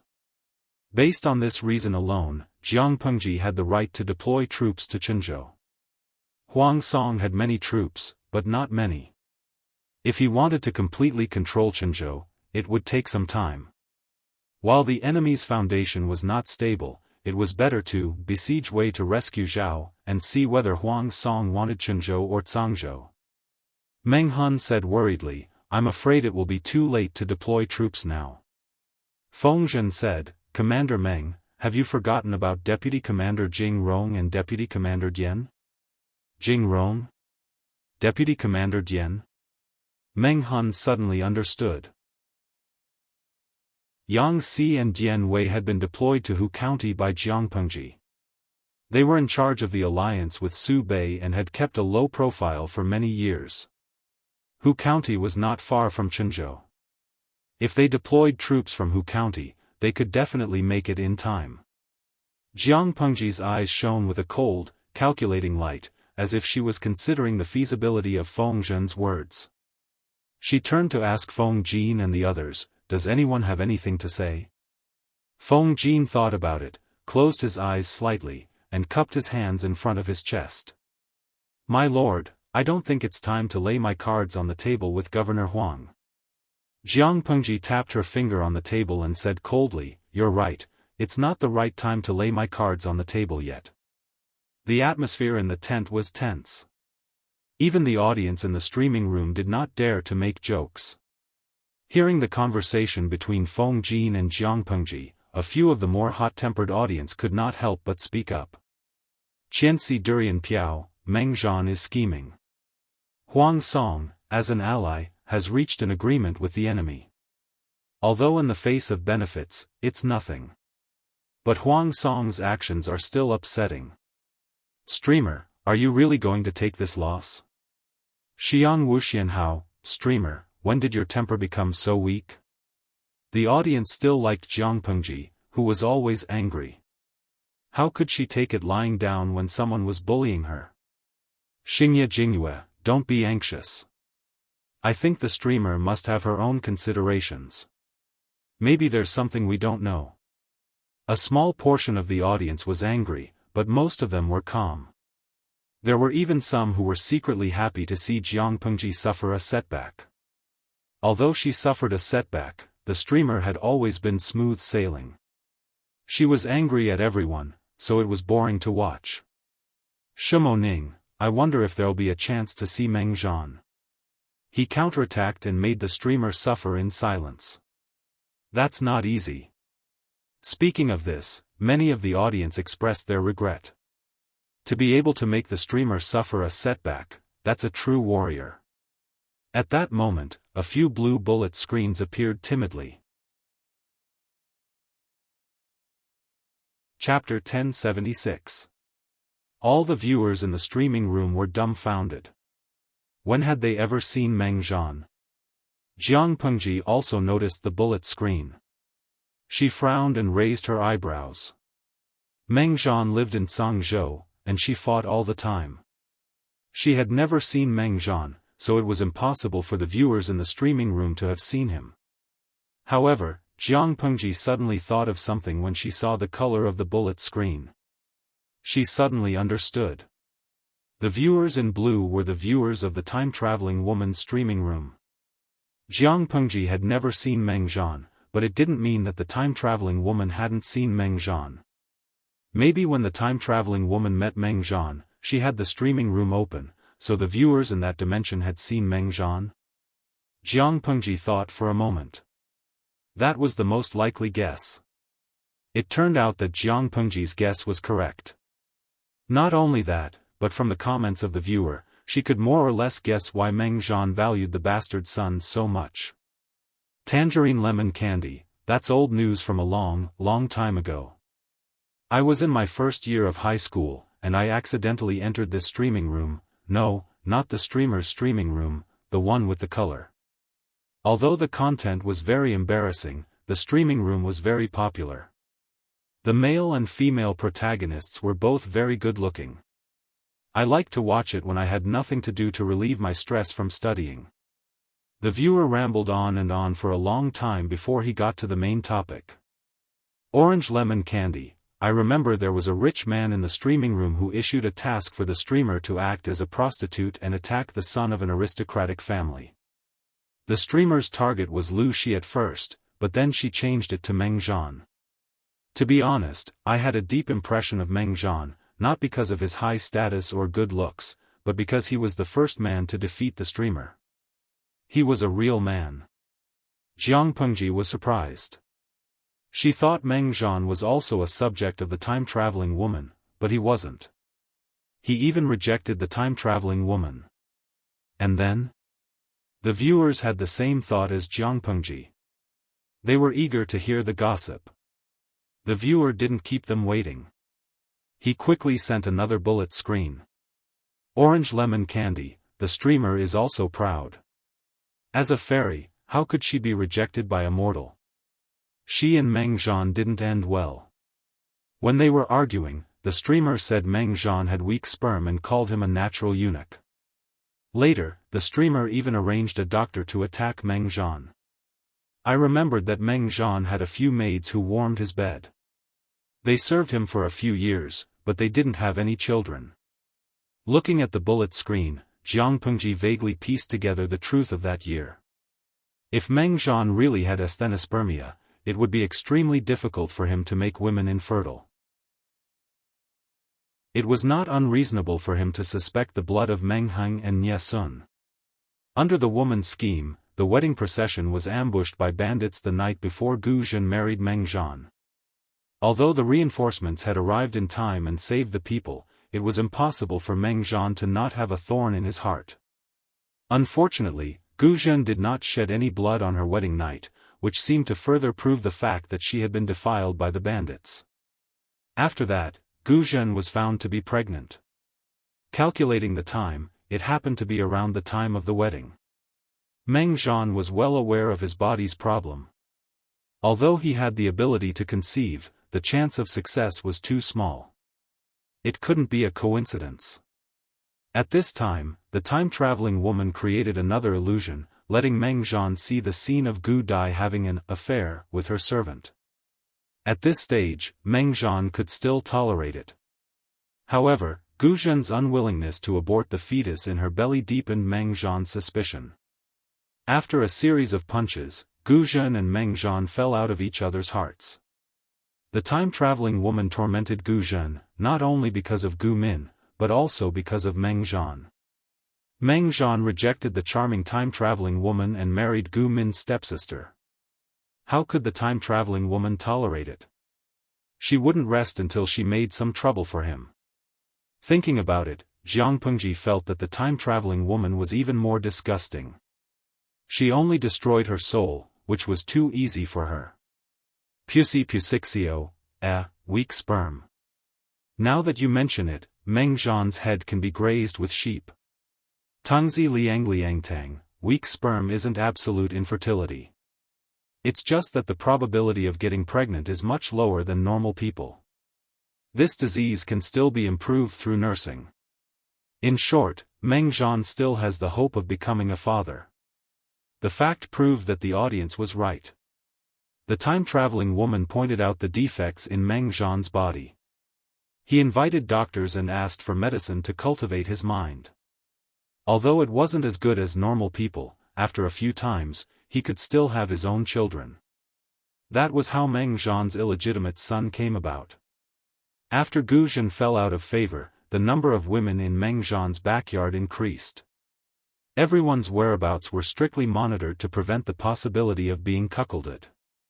After so many years, only the concubine and Gu Zhen got pregnant. Their children were Meng Liang and Nye Sun. Meng Zhan didn't believe that Gu Zhen's children were his. Firstly, Gu Zhen's body was weak at that time, and he was in such a condition. They only slept together a few times.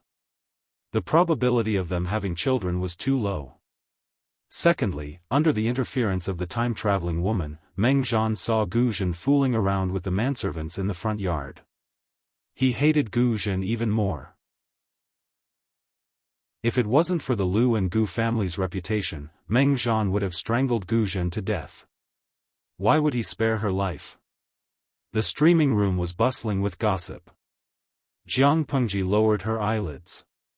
A cold light flashed in her eyes. Meng Zhan had schemed against her before. If she didn't retaliate, it would be too easy for the old man. In this era, there was a habit of not killing those who surrendered. Meng Zhan surrendered to Huang Song. Logically speaking, Huang Song wouldn't kill him. But Jiang Pengji didn't care. Jiang Pengji's temper was too tough. Huang Song didn't know her very well, but he knew most of it. Therefore, after he accepted Meng Zhan's surrender, he didn't let him go. Instead, he locked him up in prison. The rest of the Mengs were demoted to commoners. Guards were sent to watch them. I heard that Meng County is rich and populous. Looks like it doesn't live up to its name. Although he was locked up in prison, the cell was clean and tidy. The bedding still smelled like sunshine. Meng Zhan had 3 meals a day. His life wasn't bad. Although he had surrendered Meng County, there were still too many secrets in Meng Zhan's mind. If Huang Song wanted to know more, he had to deal with him. The more he interacted with him, the more curious Huang Song became. Meng Zhan was obviously a cunning old fox. Why did he act so aggressively? If he had given in to Jiang Pengji, Meng Zhan wouldn't have been able to maintain his former glory, but the Mengs could continue to exist. But now, he had made one wrong move after another. He had lost all his trump cards. Meng Zhan sneered. Governor Huang, you really got what you wanted. I'm no match for you in terms of ambition. I'm even worse when it comes to appetite. Meng Zhan's face was full of fatigue. He looked much older than his actual age. His eye sockets were deep and his eye bags were heavy. His eyes were like a ghost's, making people uncomfortable. Chapter 1077. Huang Song didn't even need to think to know how angry Jiang Pengji was. The war was hard, but he was the one who picked up the benefits. He said half-truthfully, "Master Meng, you know Lanting. How could you not know her temperament?" Meng Zhan sneered. It was a fake smile. He looked extremely cold. Huang Song, who was sitting opposite him, picked up his tea and took a sip. His lips curled into a smile. Huang Song knew that doing so would offend Jiang Pengji, but the benefits in front of him were too tempting for him to refuse. Wealth comes from risk. If he didn't seize this opportunity, he might not have a chance to make a comeback in the future. He also wanted to go to a higher place and enjoy the scenery of the mountains. He didn't want to stand at the foot of the mountain and look at the person at the top. When he was young, Huang Song only wanted to be a good and virtuous minister who contributed to the country. However, Feng Zhu cut off his path of retreat and stirred up his dormant ambition, which was out of control. He didn't want to be below others. Other than climbing up, Huang Song had no other way out. Meng Zhan said, "What are you afraid of?" Huang Song said, "I'm not like you. You can abandon your clan and everything, but I don't have the guts to do so." Although he said this, the wild ambition in his eyes betrayed his inner thoughts. "Since I dared to bet, I'm prepared." Meng Zhan sneered. "Lu Shi, she can't do anything to you." A group of strategists had analyzed what Meng Zhan said for Huang Song. That was why Huang Song had mixed feelings about Meng Zhan. Just as Meng Zhan said, Jiang Pengji couldn't openly offend Huang Song because of his plan. Why? Meng Zhan gave Cangzhou and Huang Song, but he also sent letters to the Yi family of Beiyuan and the Nie family of Zhongzhou. Since the unification of Zhongzhou, the trade route between the two countries had been closed. News was blocked. Zhongzhou didn't know the situation in Dongqing. As for the Beiyuan was located in the north.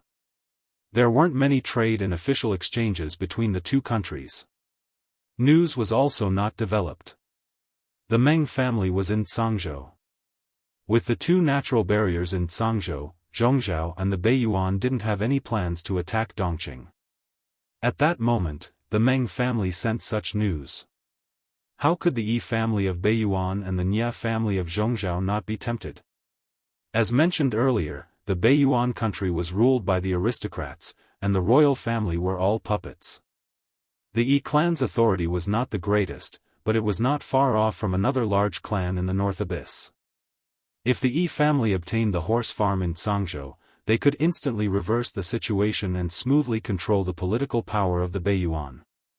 There was no need to mention the Nie clan of Zhongzhou. They were now one of the great dukes of Zhongzhou. Which feudal vassal would lack warhorses when conquering the world?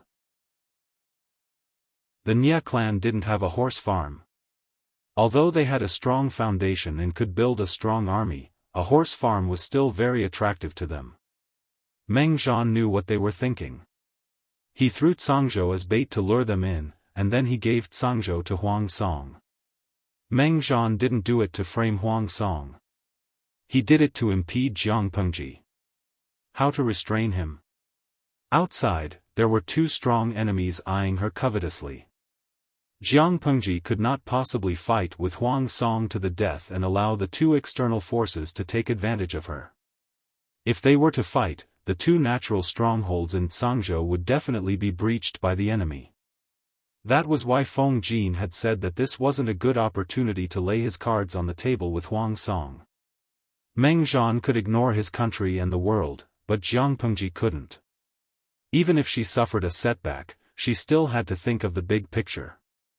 Meng Zhan's anger subsided a little when he thought of Jiang Pengji being bullied, but it couldn't be cured. Only the blood of Lu Shi and his daughter could calm his soul.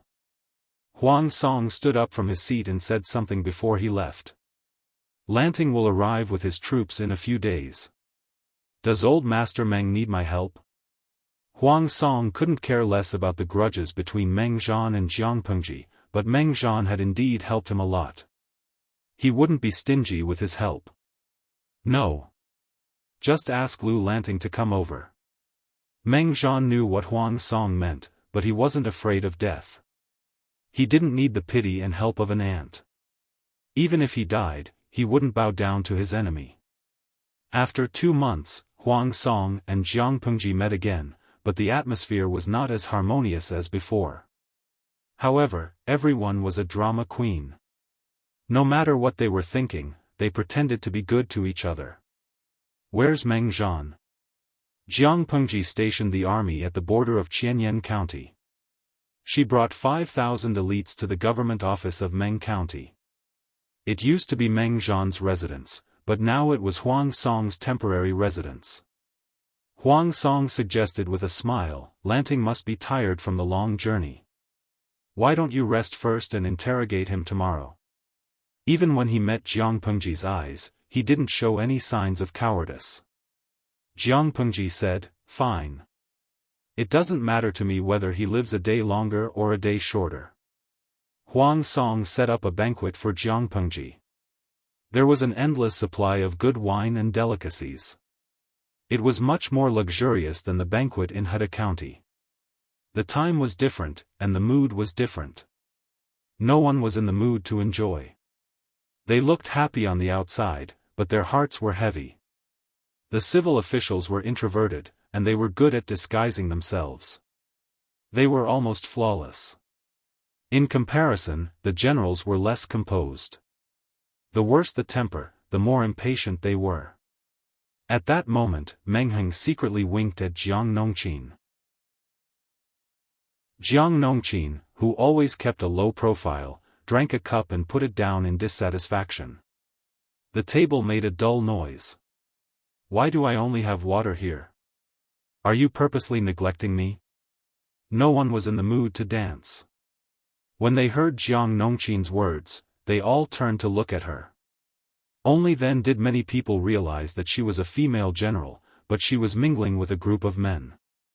Jiang Nongqin ignored the gazes of others and pointed at the wine goblet of the old general Yuan Xian. She said in an arrogant tone, "Someone, bring me that bronze wine goblet and a jar of strong wine. I don't want it if it's not strong." Yuan Xian was already filled with anger. When he saw Jiang Nongqin pointing her finger at him, his anger flared up. How could a guest be so rude? A guest was a guest. How could a guest be the host? "Young lady, drinking some light fruit wine will do," Jiang Nongqin said. "I'm the captain of 20,000 troops. If I'm dissatisfied with the bland water, what's wrong with changing the wine goblet?" Yuan Xian snorted coldly. He obviously didn't believe Jiang Nongqin's words. Jiang Pengji, who was sitting at the head of the table, looked at Yuan Xian coldly and said, "Old general, is there anything you're dissatisfied with?" Yuan Xian choked. Meng Heng came out to smooth things over and barely managed to dodge the matter. In the end, his gaze fell on Nie Sun. There was concern in his eyes. He realized that Nie Sun was also looking at him with gratitude. If Meng Heng hadn't come out to smooth things over, it would have been difficult for anyone to clean up the mess. At that moment, Jiang Pengji said. Jiang Pengji and Huang Song saw everything that happened. She lowered her voice and asked Huang Song. Chapter 1078. Huang Song subconsciously did not want to agree. He was a little hesitant. Jiang Pengji did not wait for him to think of an excuse and made a joke. "Bogeo, you won't be reluctant if I ask you for Mr. Nie, right?" "Why would I be reluctant? Lanting is willing to let Qingyun accompany him. This is his trust in him." Although he said that, Huang Song knew very well that if Yuan Xin's hostility was not too obvious and made Jiang Pengji unhappy, she would not have taken such a precautionary action. Jiang Pengji stationed the army in Qianyan County and rushed there with only 5,000 men. She had taken a huge risk. Huang Song could completely understand that she was very defensive and repelled people who were hostile to her. Yuan Xin drank a little too much. When he heard that Nia Sun wanted to get close to Jiang Pengji's people, his nerves tightened. I'm just a boorish man. I can't say extravagant words of praise. Burp. Governor of Liuzhou is honorable. A mere Nia Qingyun does not carry enough weight. How can he match my lord's friendship with you? If word gets out, outsiders will say that my lord is neglecting a distinguished guest and doesn't know etiquette. Yuan Xin's cheeks were red from drinking, but his eyes were not cloudy. Instead, they flashed with a narrow-minded and stern look. I heard. Burp. I heard that Governor of Liuzhou and Fengbi Jia are good friends when they were young. Fengbi Jia is my lord's most trusted right-hand man. It will not be impolite if Fengbi Jia accompanies you. As he spoke, he burped. The wine bottle in his hand trembled and half of the wine was gone. It seemed that he was very drunk. In fact, he seemed drunk but not drunk. His mind was still very clear. There was only one thought in his mind. He absolutely could not let Nia Sun and Jiang Pengji's people get too close. Unbeknownst to him, his precautionary action had put Nia Sun in an awkward position. Huang Song's expression was slightly unfriendly. He could only laugh dryly and apologize to Jiang Pengji on behalf of Yuan Xin. Feng Ju, who was sitting below, was about to step forward to speak when Jiang Pengji said with a tired and bored expression, "Forget it, forget it. Why are you so defensive? We're family, why speak so differently?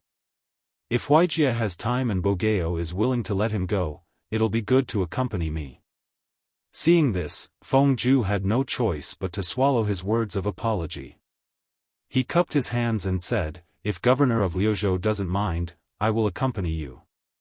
The atmosphere of the banquet was strange to begin with, and now it became even more stagnant. Huang Song tried his best to lighten the mood, but the crowd still did not know the taste of food. There was suspicion and wariness among them. Jiang Pengji pretended to be drunk and left. She returned to the tent arranged by Huang Song. She asked someone to get a basin of cold water for her and then buried her face in the cold water. After a while, Jiang Pengji raised her head, closed her eyes, and searched for the position of the cloth. She grabbed a towel and wiped the water stains on her face. Her pale face was flushed red because of the cold water and the towel. When she opened her eyes, she happened to see the screen full of bullet screens. Most of the audience was comforting Jiang Pengji. Although they were only spectators, the strange atmosphere of the banquet and the unnatural interaction between old friends made everyone feel that something was wrong. Shimo Nian Nian, my heart aches for the streamer. Things remain the same, but people have changed. It's too cruel. Hongbangxi Feng, last night, I stayed up late to chase after Feng Tian's group. Today, when I saw the scene between the streamer and Huang Song, I suddenly remembered Crab saying to Bao Zi that we will never be the same again. Oh my God, I've been stabbed twice in a row. My heart is broken. Even though the audience had been mentally prepared for the streamer and Huang Song to quarrel, they still felt bad when they saw the scene. In this regard, Jiang Pengji could only say that they were still too emotional. Streamer V, if I were Bogeo today, guess what I would do? I would set up a hongmen banquet, cut the weeds, and eliminate the roots. Bogeo did not do this, not because he did not think of it or because he was not that vicious, but because he was not confident and had concerns. Although it was just a short sentence, the audience felt the coldness and heartlessness that came rushing at them. The audience was stunned. Many felt that Jiang Pengji's thoughts were too dark and could not help but refute. Crab Huang Bao Shishui, if Huang Song is really so bad, why didn't he do anything at the banquet? This is his home ground. He poisoned or set up an ambush in advance. Streamer, you didn't bring many people with you. If it's really a hongmen banquet, no matter how I look at it, Huang Song has a higher chance of winning. Jiang Pengji smiled, her expression a little cold. Streamer V, Bogeo has seen me kill people. No one under him can stop me, so he said that he is not confident. If we really fight, the first person to die will be him. As for concerns, if Bogeo and I fight, others will benefit. It's not worth it. At that moment, Feng Ju sent someone to send Huang Song, who reeked of alcohol, back to the backyard. Lady Qi hurriedly sent someone to get some hangover soup. Lady, leave the hangover soup first. Let me get drunk for a while. Huang Song supported his swollen head with his right hand on the short table. His breathing was heavy and tired. How much did you drink today, Lang Jun? Lady Qi said angrily, you haven't recovered from your chronic illness, yet you still dare to go against the doctor's advice and drink without restraint? Huang Song said with a slurred tongue, I didn't drink much. I'm only half drunk. It's good to be drunk. At least I won't let my imagination run wild. Let my imagination run wild? Lady Qi was surprised. Huang Song leaned against Lady Qi's shoulder and buried his head in the crook of her neck. He lowered his voice and said, Lanting only brought 5,000 elites with her. This is a good opportunity. Perhaps there won't be a better opportunity than this. However, I can't act rashly, and I can't lose my footing. He had to restrain the demons and greedy heart that were clamoring in his heart so that he would not make a stupid decision that he would regret. Instead of letting his mind clear, it was better to get half drunk and use his headache to divert his attention. Lady Qi was stunned for a moment, as if she could not immediately digest this fact. Lang Jun, you mean that today you actually, I haven't put this idea into action yet. I'm just thinking about it in my mind. Huang Song looked slightly tipsy. He shook his head and said, I'm not as good as Lanting in this regard. If I brought 5,000 elites with me today, what awaited me would definitely be a banquet at Hongmen that was filled with killing intent and no chance of survival. She has nothing to worry about. I can't do that. If I dare to do anything else, she can crush my neck first. The scene of Jiang Pengji dismembering a living person with a ceremonial tablet in the court left a deep impression on him. He would occasionally have nightmares about that scene. Of course, if the banquet at Hongmen was effective, Huang Song would not miss this opportunity. He did not make a move. It was precisely because of what Jiang Pengji had said. Firstly, he was not confident. Secondly, he had concerns. The next day, Feng Ju and Nie Sun came over early in the morning to take attendance. Where is Meng Zhan being locked up at the moment? Jiang Pengji did her morning exercise as usual, then brushed her teeth, washed up, and changed her clothes. She looked refreshed. Feng Ju cupped his hands and said, Meng Zhan is locked up in the dungeon. I'll go and see him myself. Jiang Pengji glanced at him and pointed at two people. Zixiao, Shizhou, you two follow me. Li Yun volunteered. My lord is traveling alone outside. The two gentlemen are not very skilled in martial arts. I hope my lord will allow me to follow you. Chapter 1079. Feng Ju and Nie Sun remained silent. Jiang Pengji said, what danger could there be in Bogeo? If you insist, let Officer Meng follow. My lord. Li Yun hesitated and stole a glance at Meng Hun, who had a complicated look on his face. He took a step back. Meng Hun cupped his fists at Li Yun, his eyes filled with gratitude. Before leaving, Meng Hun looked at Jiang Pengji hesitantly with a pleading look in his eyes. No matter how Meng Zhan treated him, they were father and son. Meng Hun could ignore Meng Zhan's life and death, but he didn't want to see him die. But Jiang Pengji didn't agree. We are father and son. Send him on his way. Meng Hun said, yes. Nie Sun heard the conversation and felt a chill in his heart.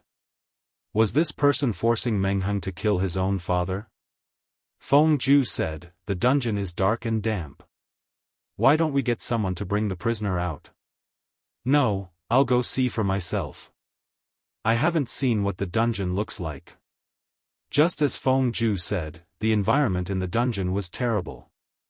The air was filled with stinky water vapor and there were rats scurrying in the dark. The temperature in the dungeon was much lower than outside. As soon as they stepped into the dungeon, a gust of chilly air hit them in the face, making them uncomfortable. Jiang Pengji walked in front without changing her expression. Feng Ju led her to a relatively large and clean cell in the dungeon. Meng Zhan's life is not bad. I thought he would suffer a lot in the dungeon. The area of the cell was very large, about 100 square meters. There was a mattress, a tea table, a dining table, and a bowl. Feng Ju asked the cell to open the door. The commotion alerted Meng Zhan in the cell. When he heard Jiang Pengji's voice, he guessed who it was. It was funny. He had hated Lu Shi and his daughter for many years and had been thinking of ways to take revenge, but he hadn't even seen the person in question. Uncle Meng, this is the first time we've met, right? Jiang Pengji gestured for Feng Ju and the others to step back and avoid her conversation with Meng Zhan. Only Meng Hun stayed by her side to protect her. Meng Zhan's white hair was combed neatly. His cheeks were washed with warm water. There was no grease or dirt. He looked much more energetic than before. But he had aged too fast. His face was an unhealthy gray color and his eyes were sunken. He looked old and pitiful. Although he wasn't in good spirits, his appearance was well. A jade crown hung high above his head, and a jet-green scholarly robe was worn on his body. His back was straight, and one could barely see the scholarly elegance of his youth. Meng Zhan raised his head and squinted his eyes. He looked at Jiang Pengji carefully. How dare you call me Uncle Meng? Although Uncle Meng has cut off all ties with my father, you are my aunt's ex-husband. Calling him uncle is a courtesy that a junior should have. Zhan, I said, Jiang is Peng Zhan B. Is. Jiang Meng Zhan. Meng B, Meng said, was she. Is. Was. As her son, how could I not be angry? He was my father's second wife and my mother's sister. She was not only my father's second wife, but she was also my mother's sister. I couldn't let your son bully her. Besides, Meng Zhan and his friends used disguise to sneak into the backyard of the people in Hejian. They raped innocent women. Meng Zhan deserved to die. Meng Zhan's expression changed when Gu Zhen was mentioned, but he quickly calmed down. So what? My son is naughty.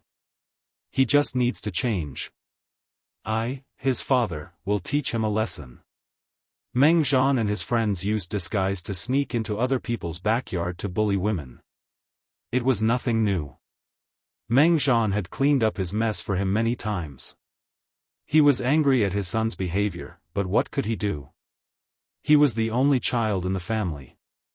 Who else could he protect if not him?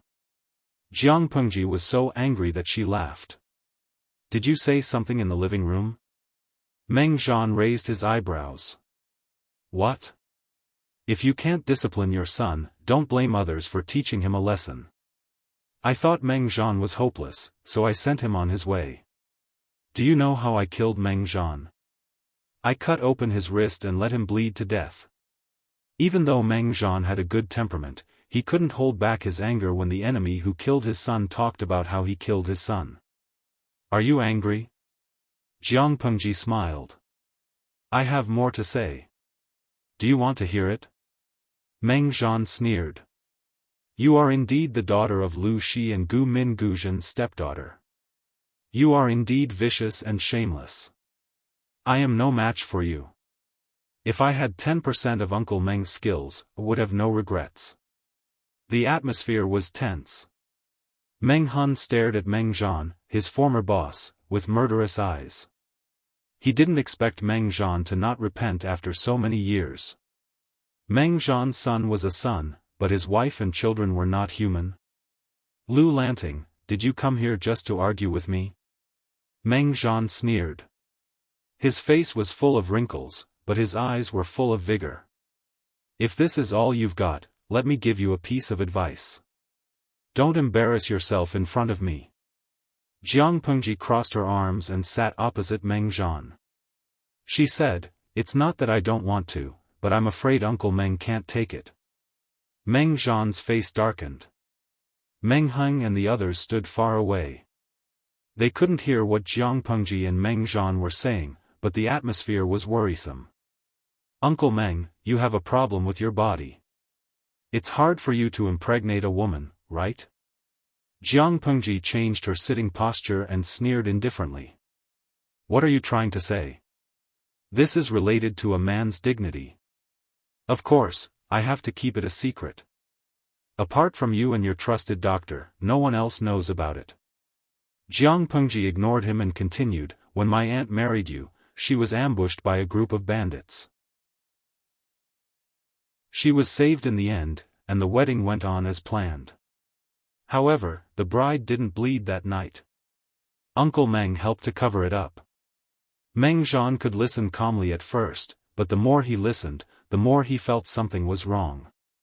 Only he knew the details of what happened that year, but Jiang Pengji described it in detail as if she had seen it with her own eyes.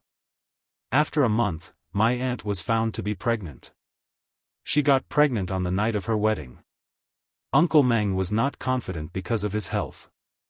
You also saw my aunt being intimate with someone, so you started to doubt the lineage of the baby in her womb." Meng Zhan interrupted her with a cold smile. "It's not doubt. Meng Heng, that bastard, is not mine. He would never forget the shame of being cuckolded. His new wife had an affair with someone else." He suddenly sighed. "It's a pity." Jiang Pengji frowned. "What's a pity?" Meng Zhan's face flashed with fierceness. "It's a pity that the 4 self-accomplishment classics for women was published too late. If it was 20 or 30 years earlier, before the 4 self-accomplishment classics for women was published, society was still very open. It was not a big deal for a woman to keep a man. Losing her virginity before marriage was not a serious matter. At most, people would gossip about her, but it would not kill her." Chapter 1080. He didn't expect Gu Zhen to treasure the bastard so much. It made Meng Zhan feel like he was slapped in the face. After that, Meng Heng took the title of the eldest son and took the position of the Mengs. Bastard? Did he deserve it? Sigh. "It's a pity for me too." Meng Zhan's eyebrows twitched. He wanted to hear what kind of tricks this person in front of him had. "Do you really think Cousin Heng isn't your son? My aunt doesn't have a second man except for you. Whether it was before or after marriage, or after divorce, she never betrayed you. Even when she married my father, the two of them maintained their original relationship." Jiang Pengji smiled. "Moreover, do you know who wrote the 4 self-accomplishment classics for women? If you knew who she was, you would skin her alive and drink her blood. Why would it be a pity?" Meng Zhan didn't believe her. He sneered. "You should ask Gu Zhen if she has the guts to accept it." Meng Zhan believed his eyes. Gu Zhen was the only woman he loved and hated.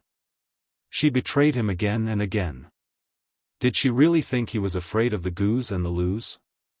Of course she has the guts to accept it. "I'm just afraid you don't have the courage to admit your mistake." Meng Zhan was a confident and stubborn person. He had a typical trait: he wouldn't shed a tear in front of a coffin. He wouldn't turn back even if he broke the wall. He wouldn't believe that he was wrong. He would only believe in the information he deduced. If she killed Meng Zhan without doing anything, he would still die for her because in his heart, he wasn't wrong.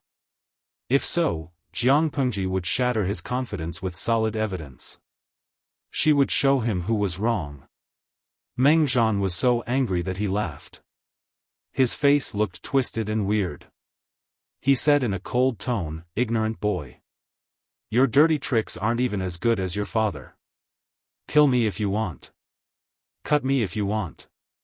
If I take a step back, let me be struck by lightning. For the literati of this era, there were always things above their lives. Meng Zhan wasn't afraid of death. Jiang Pengji looked at Meng Zhan's face seriously and said, I can take any loss, but I can't take any loss. Can't afford to lose? She said. Meng Zhan's wrinkled face flashed with a trace of mockery. You still can't afford to lose. Other than being stubborn, he didn't seem to have anything else to rely on. Meng Zhan wasn't afraid at all. Meng Zhan originally wanted to reorganize the troops in Cangzhou and fight the last battle. He couldn't let Jiang Pengji take Cangzhou so easily. After some consideration, he gave up on this plan and gave Cangzhou to Huang Song. At the same time, he promised benefits to the Nie family of Zhongzhou and the Yi family of Beiyuan. He wanted to use the two families to restrain Jiang Pengji and make her worry. She would not be able to go all out and settle scores with Huang Song. No arrogant person would be able to tolerate such a humiliating trick and scheme. But she had no choice but to bear this loss, unless she disregarded the bigger picture and courted death on a whim. No matter how strong she was, she wouldn't be able to survive a large-scale war. He had not recovered from the battle at the northern borderline. How could she withstand the combined pressure of the Nie clan and the Yi clan? Meng Zhan was fearless because he knew all this. Jiang Pengji crooked her finger at Meng Zhan. Her tone suddenly turned cold. I have something to say to you. Meng Zhan, you old man, remember this even when you are in front of the King of Hell. Anyone who makes me suffer, I will make him suffer 10 times, 100 times, 1,000 times. Jiang Pengji had experienced all kinds of situations in her 2 lives. From a lowly and insignificant genetic warrior to a commander with military power. Did he really think she got there with her fists? Meng Zhan was not bad. He made her suffer without saying a word. But, did Meng Zhan think about her revenge before he did it? Meng Zhan didn't feel angry when he heard her bold words. Instead, he laughed his head off. He hadn't been this happy since Meng Liang died. I'll be waiting. Jiang Pengji curled her lips and turned to Meng Han, who was trying hard to control himself. Captain Meng, you can leave. Call Shurjiu and Qingyun here. Meng Han hesitated, but he couldn't disobey Jiang Pengji's order. Yes. Meng Zhan was stunned when he heard the name, Shurjiu. It took him a while to realize it was his eldest son, Meng Han. When Meng Han walked out of the cell, Jiang Pengji said meaningfully, Meng Zhan, open your eyes and see what you've done all these years. Meng Zhan didn't care, but he soon lost his composure. He opened his eyes wide in shock, which reflected his feelings at the moment. What sorcery is this? The dark cell was suddenly lit up. Meng Zhan subconsciously covered his eyes with his hands. It took him a while to get used to the sudden light. When he put down his sleeves, the environment around him suddenly changed. He ran from the dark cell to the main hall of the luxurious mansion. Looking at the decorations around him, he realized many of the furnishings were for the royal family. While he was confused, he saw a man in luxurious clothes flirting with 2 maids. He was about to put his hand on one of the maids' breasts. At that moment, a cold snort came from nowhere. Humph! You're still messing around here? Meng Zhan was frightened to see a red figure suddenly appear in the place where there was no one. This person was extremely beautiful. Her face was covered with gorgeous makeup, which made her look very flirtatious. This person's appearance could be called peerless seductress. The man who was standing before saluted in fear. Mother. Mother? Meng Zhan's expression didn't change. He calmly analyzed the identity of the two. As the man and the woman talked, Meng Zhan realized their identity with cold sweat. One was Wu Majun, the 4th prince of Dongqing, and the other was Wang Guifei, who had died 800 years ago. Just when he was panicking, he heard a voice that made him clench his teeth in disgust and hatred. Yo, you really have 9 lives. Last time I broke your neck, but it didn't kill you. Now you're alive again. The cynical voice came from outside the door. Meng Zhan followed the voice and found that Lu Shi couldn't see him. No, she wasn't Lu Shi. Meng Zhan quickly found that the Lu Shi he saw was more immature than the one he saw before. Vaguely, he had a guess, everything in front of him was fake. It was most likely someone's memory. As for who that person was, Meng Zhan had already guessed it. He ate vegetarian and prayed to the Buddha, but he didn't believe in such things. Instead, he scoffed at it. But when he saw the unnatural phenomenon with his own eyes, he had to believe it. Meng Zhan calmed down. He wanted to see what Jiang Pengji was up to. The woman in red, Wu Majun, and the immature Lu Shi couldn't see Meng Zhan. They talked among themselves. The more Meng Zhan listened, the more shocked he became. When he learned that Lu Shi adopted Lu Huan and pushed her and Wu Majun to have sex with each other, he laughed. Lu Shi, you aren't any more arrogant than me. Lu Shi was a cruel and merciless person to come up with such a plan. But that was between Lu Shi and the devil. It had nothing to do with him. Chapter 1081. Meng Zhan had never thought that the truth could be so cruel. Yes. I did all these things. At least I am brave enough to take responsibility for what I did. I am better than those whores who pretend to be innocent. The woman in red was emotional. Don't think that you are so noble. Go back to your mother's grave and ask her how she was. She stole her brother-in-law and pushed her sister to Meng Zhan. Now look at how Meng Zhan treated Gu Zhen. She deserved to be avenged. There was too much information in this sentence. What did she mean by Gu Min stole Lu Shi? Meng Zhan was the one who had proposed Gu Zhen's marriage. He had even heard Lu Shi complain about Gu Min's concern for Gu Zhen's marriage. More importantly, Gu Min had listed many talents in Dongqing, but she only had strong opinions about Meng Zhan. She had never considered him. If Meng Zhan hadn't asked for Gu Zhen's hand in marriage and talked to Lu Shi, the marriage might not have happened. Thinking about the strange experience of the woman in red, a scary thought spread in his mind. His mind was racing. The conversation between the woman in red and the young Lu Shi was still going on. My father said that Meng Zhan was a gentleman. When he married my stepmother, he promised to treat her well. But after a few years of marriage, Meng Zhan went against his promise. I don't doubt my father's judgment.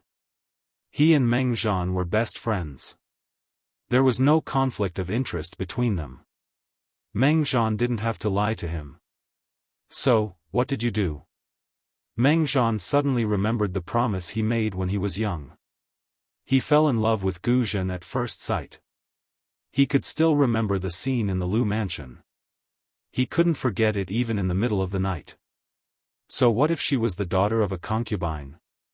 Except for her low birth, Gu Zhen met all the requirements to be the wife of the Mengs. Meng Zhan was young and aggressive. He wanted to marry someone he liked. Meng Zhan hadn't recovered from the memory when the woman in red's voice exploded in his ears. Gu Zhen's wedding night didn't fall. In order to help her gain a foothold in her maiden family, I gave her a congratulatory gift so that she could have a child in one night. Meng Zhan clenched his fists. The young Lu Shi asked what was on his mind. And then? On the night before Gu Zhen's wedding, she was ambushed by a small group of bandits on the way to the wedding. In the end, it was a close shave, but there were rumors that Gu Zhen had lost her virginity to the bandits. The wedding was just around the corner, so it was impossible for it to fail. You also know that men care a lot about things like falling red. There was no red on the wedding night. Meng Zhan wanted to endure it, but Gu Zhen got pregnant on the first night of the wedding. So, who does this child belong to? Meng Zhan didn't dare to listen anymore. Wasn't the child they had on their wedding night Meng Heng? He didn't want to listen, but the person in the scene couldn't stop. Lu Shi continued to ask, did you also do something to the stepmother's second child? The red-clothed woman shamelessly admitted it. Meng Zhan has seen Gu Zhen fooling around with the servants in the mansion. How could he not hate her? Stepmother would never do such a thing. Hearing this, Meng Zhan gritted his teeth. How could Gu Zhen not do such a thing? He had seen it with his own eyes, so how could it be false? The woman in red smiled sweetly and covered her red lips with her fingers. Transfiguration pills are good stuff. Transfiguration pills?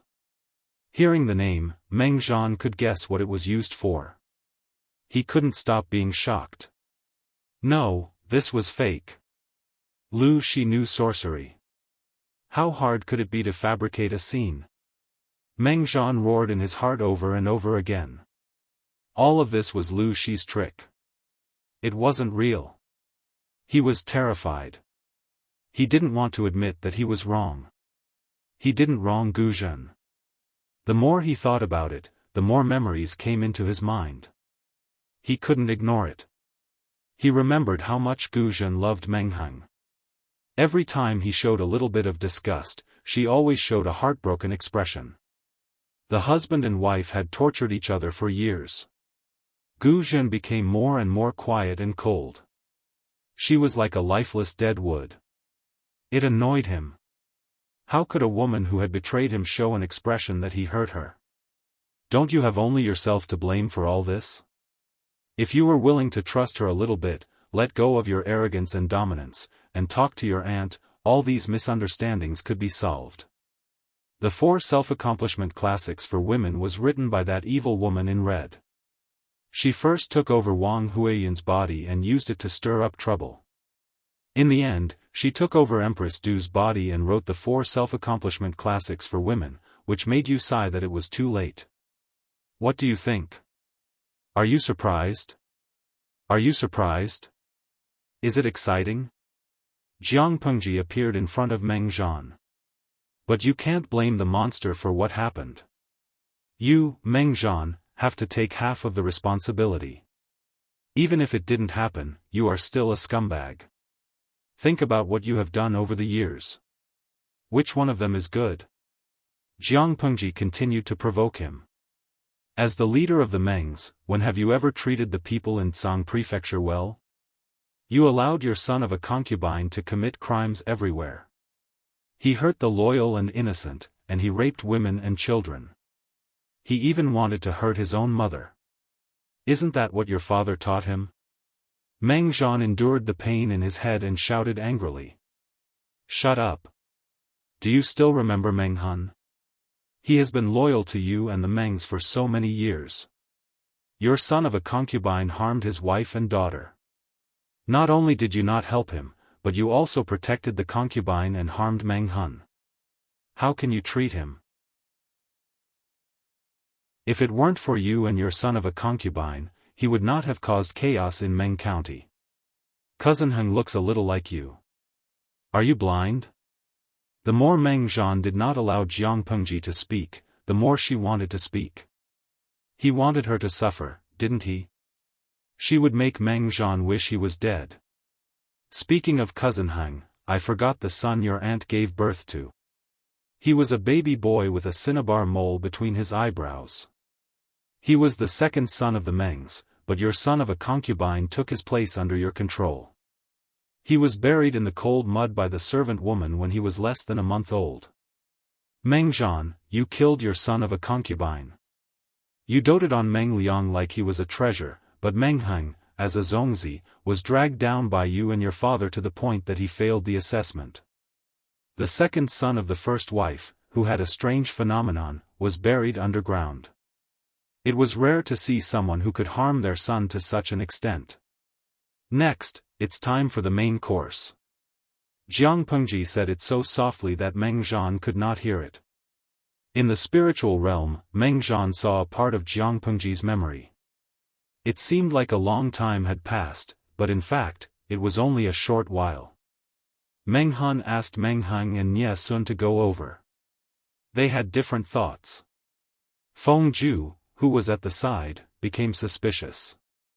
Jiang Pengji asked Meng Heng to go over. It was easy. Meng Heng was Meng Zhan's son. Why did she ask Nie Sun to go over? Feng Ju secretly glanced at Nie Sun. The other party's expression made him even more suspicious. Chapter 1082. Meng Heng stood behind Jiang Pengji and looked at Meng Zhan with a complicated expression. No boy didn't look forward to their father. Meng Heng used to look up to Meng Zhan like a god when he was young. But Meng Zhan only had eyes for his son, Meng Liang. Even if Meng Liang was useless and lustful, Meng Zhan still spoiled him like a treasure. Meng Heng had once thought that Meng Zhan liked this kind of son, so he had tried to be like Meng Liang. He had secretly tried to be like Meng Liang, but he was severely punished and ordered to kneel in the ancestral hall. It was winter. It was raining heavily outside. The air was so cold that it felt like there were blades in it. Meng Heng didn't wear much clothing. He knelt until his knees were black and swollen. He almost died. That memory became his childhood nightmare. Occasionally, when he dreamed about it in the middle of the night, he could still clearly remember the cold air that filled the air. Meng Heng looked down and bowed to Jiang Pengji calmly. "My lord, why did you call me here? No matter what, you and Meng Zhan were father and son. I'm not an unreasonable person. I don't want you to have any regrets, so I'll allow you to have a word with him. You and your son can make a clean break." Jiang Pengji said, "Meng Zhan still owes Captain Meng a debt." Meng Heng was stunned. It took him a while to realize what she meant. Jiang Pengji didn't want him to send Meng Zhan to hell. She just wanted him to talk to Meng Zhan so he wouldn't have any regrets. He felt relieved. He couldn't tell how he felt. "Thank you, my lord," Meng Heng said. Meng Liang was the direct murderer of Meng Hen's wife and daughter, but Meng Zhan was also an accomplice. Meng Heng had no right to stop or resent her.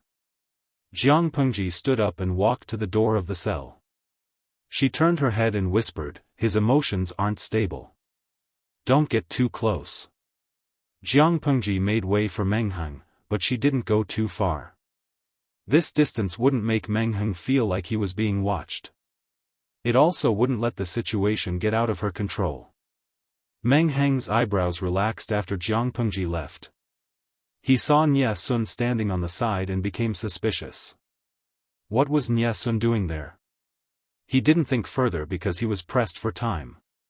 "Father, Patriarch Meng," Meng Heng sat on the mat and bit the tip of his tongue, forcing himself to swallow back the honorific that slipped out of his mouth. He had already been expelled from his sect, and he had cut off all ties with Meng Zhan. If he called him father now, Meng Zhan might not even acknowledge him. Meng Zhan was immersed in his own world. He was on the verge of breaking down. When he suddenly heard someone calling him, he became more alert. When he looked up, he saw Meng Heng's face. Meng Zhan was so agitated that he couldn't control his emotions. He jumped forward with a ferocious face and half of his body crossed the short table. "Meng Shizhou." Meng Zhan's face looked ferocious as he shouted Meng Zhan's full name. His skinny hands grabbed Meng Heng's sleeves. "Why are you still alive? Why is Meng Shizhou the one who died? How could a bastard like you be my son?" Meng Heng was scared out of his wits. He wanted to struggle, but Meng Zhan's scream made him feel like he had fallen into an ice cellar. It was as if all the sounds around him had faded away. What did it mean to be a bastard? Meng Heng didn't struggle. Instead, it gave Meng Zhan a chance to go further. He didn't believe what Jiang Pengji had said. It must have been an illusion created by her witchcraft. Everything was to deceive him. He couldn't have done anything wrong after all these years. Meng Heng was a bastard of Gu Zhen and someone else. He wasn't his son at all. Meng Zhan only had one son in his life. His only son was killed by Lu Shi. The bastard that he had raised for more than 20 years had turned to Lu Shi. He didn't care about Meng Liang's blood feud. "How could you be my son, Meng Zhan looked thin and weak, but the power he had was terrifying. Meng Heng didn't have time to react. He grabbed his neck and couldn't get away. Nia Sun was also shocked by Meng Zhan's words. When he came back to his senses, Meng Heng's face had turned green. Without hesitation, Nia Sun kicked Meng Zhan's shoulder. Meng Zhan screamed in pain and let go of his hands. Meng Heng's eyes were filled with tears. His eyes were bloodshot. He couldn't believe it. Was this the reason why Meng Zhan had hated him for so many years? Meng Zhan was the first to react. He pulled out the sword on Meng Heng's waist and stabbed at Meng Heng with the shiny blade. In a flash, Nia Sun didn't have time to think. He grabbed Meng Heng and the two of them rolled together to avoid the sword. Meng Zhan was the first to react. He pulled out the sword on Meng Heng's waist and stabbed at Meng Heng with the shiny blade. Meng Zhan had lost his mind. Seeing that Meng Heng had escaped, he followed up with another attack. "You are crazy," Nia Sun blocked with the body of his sword. He had underestimated Meng Zhan's strength and the sword almost fell out of his hand. Kill this bastard. It's all a lie. He is a bastard." Meng Zhan's eyes were red. His old face was twisted and hideous. Nia Sun had stopped him from killing Meng Heng, so he would kill Nia Sun as well. "How dare you stop me, you deserve to die." Meng Zhan couldn't control his emotions. All kinds of messy thoughts were about to burst his brain. Die. Scholars in ancient times all learned the 6 arts of gentlemen. Meng Zhan had learned swordsmanship as well. At this moment, he wanted to kill Nia Sun and Meng Heng with no regard for his life. Every move was aimed at the Achilles heel. Nia Sun's left arm was cut. "Watch out." Meng Heng regained his composure. He saw Meng Zhan's sword was about to stab Nia Sun's chest. He didn't care and rushed to grab Meng Zhan's legs. Meng Zhan's movement was blocked, so the sword in his hand missed. The tip of the sword went into Nia Sun's shoulder and Nia Sun's sword went into Meng Zhan's chest. Everything happened so fast. When Wei Xiai and the others realized what had happened and rushed over, it was already too late. With a clang, the sword in Meng Zhan's hand fell to the ground. Nia Sun was also shocked. He let go of the sword that was covered in sticky blood. Although the sword didn't hit the heart, it was still a vital part.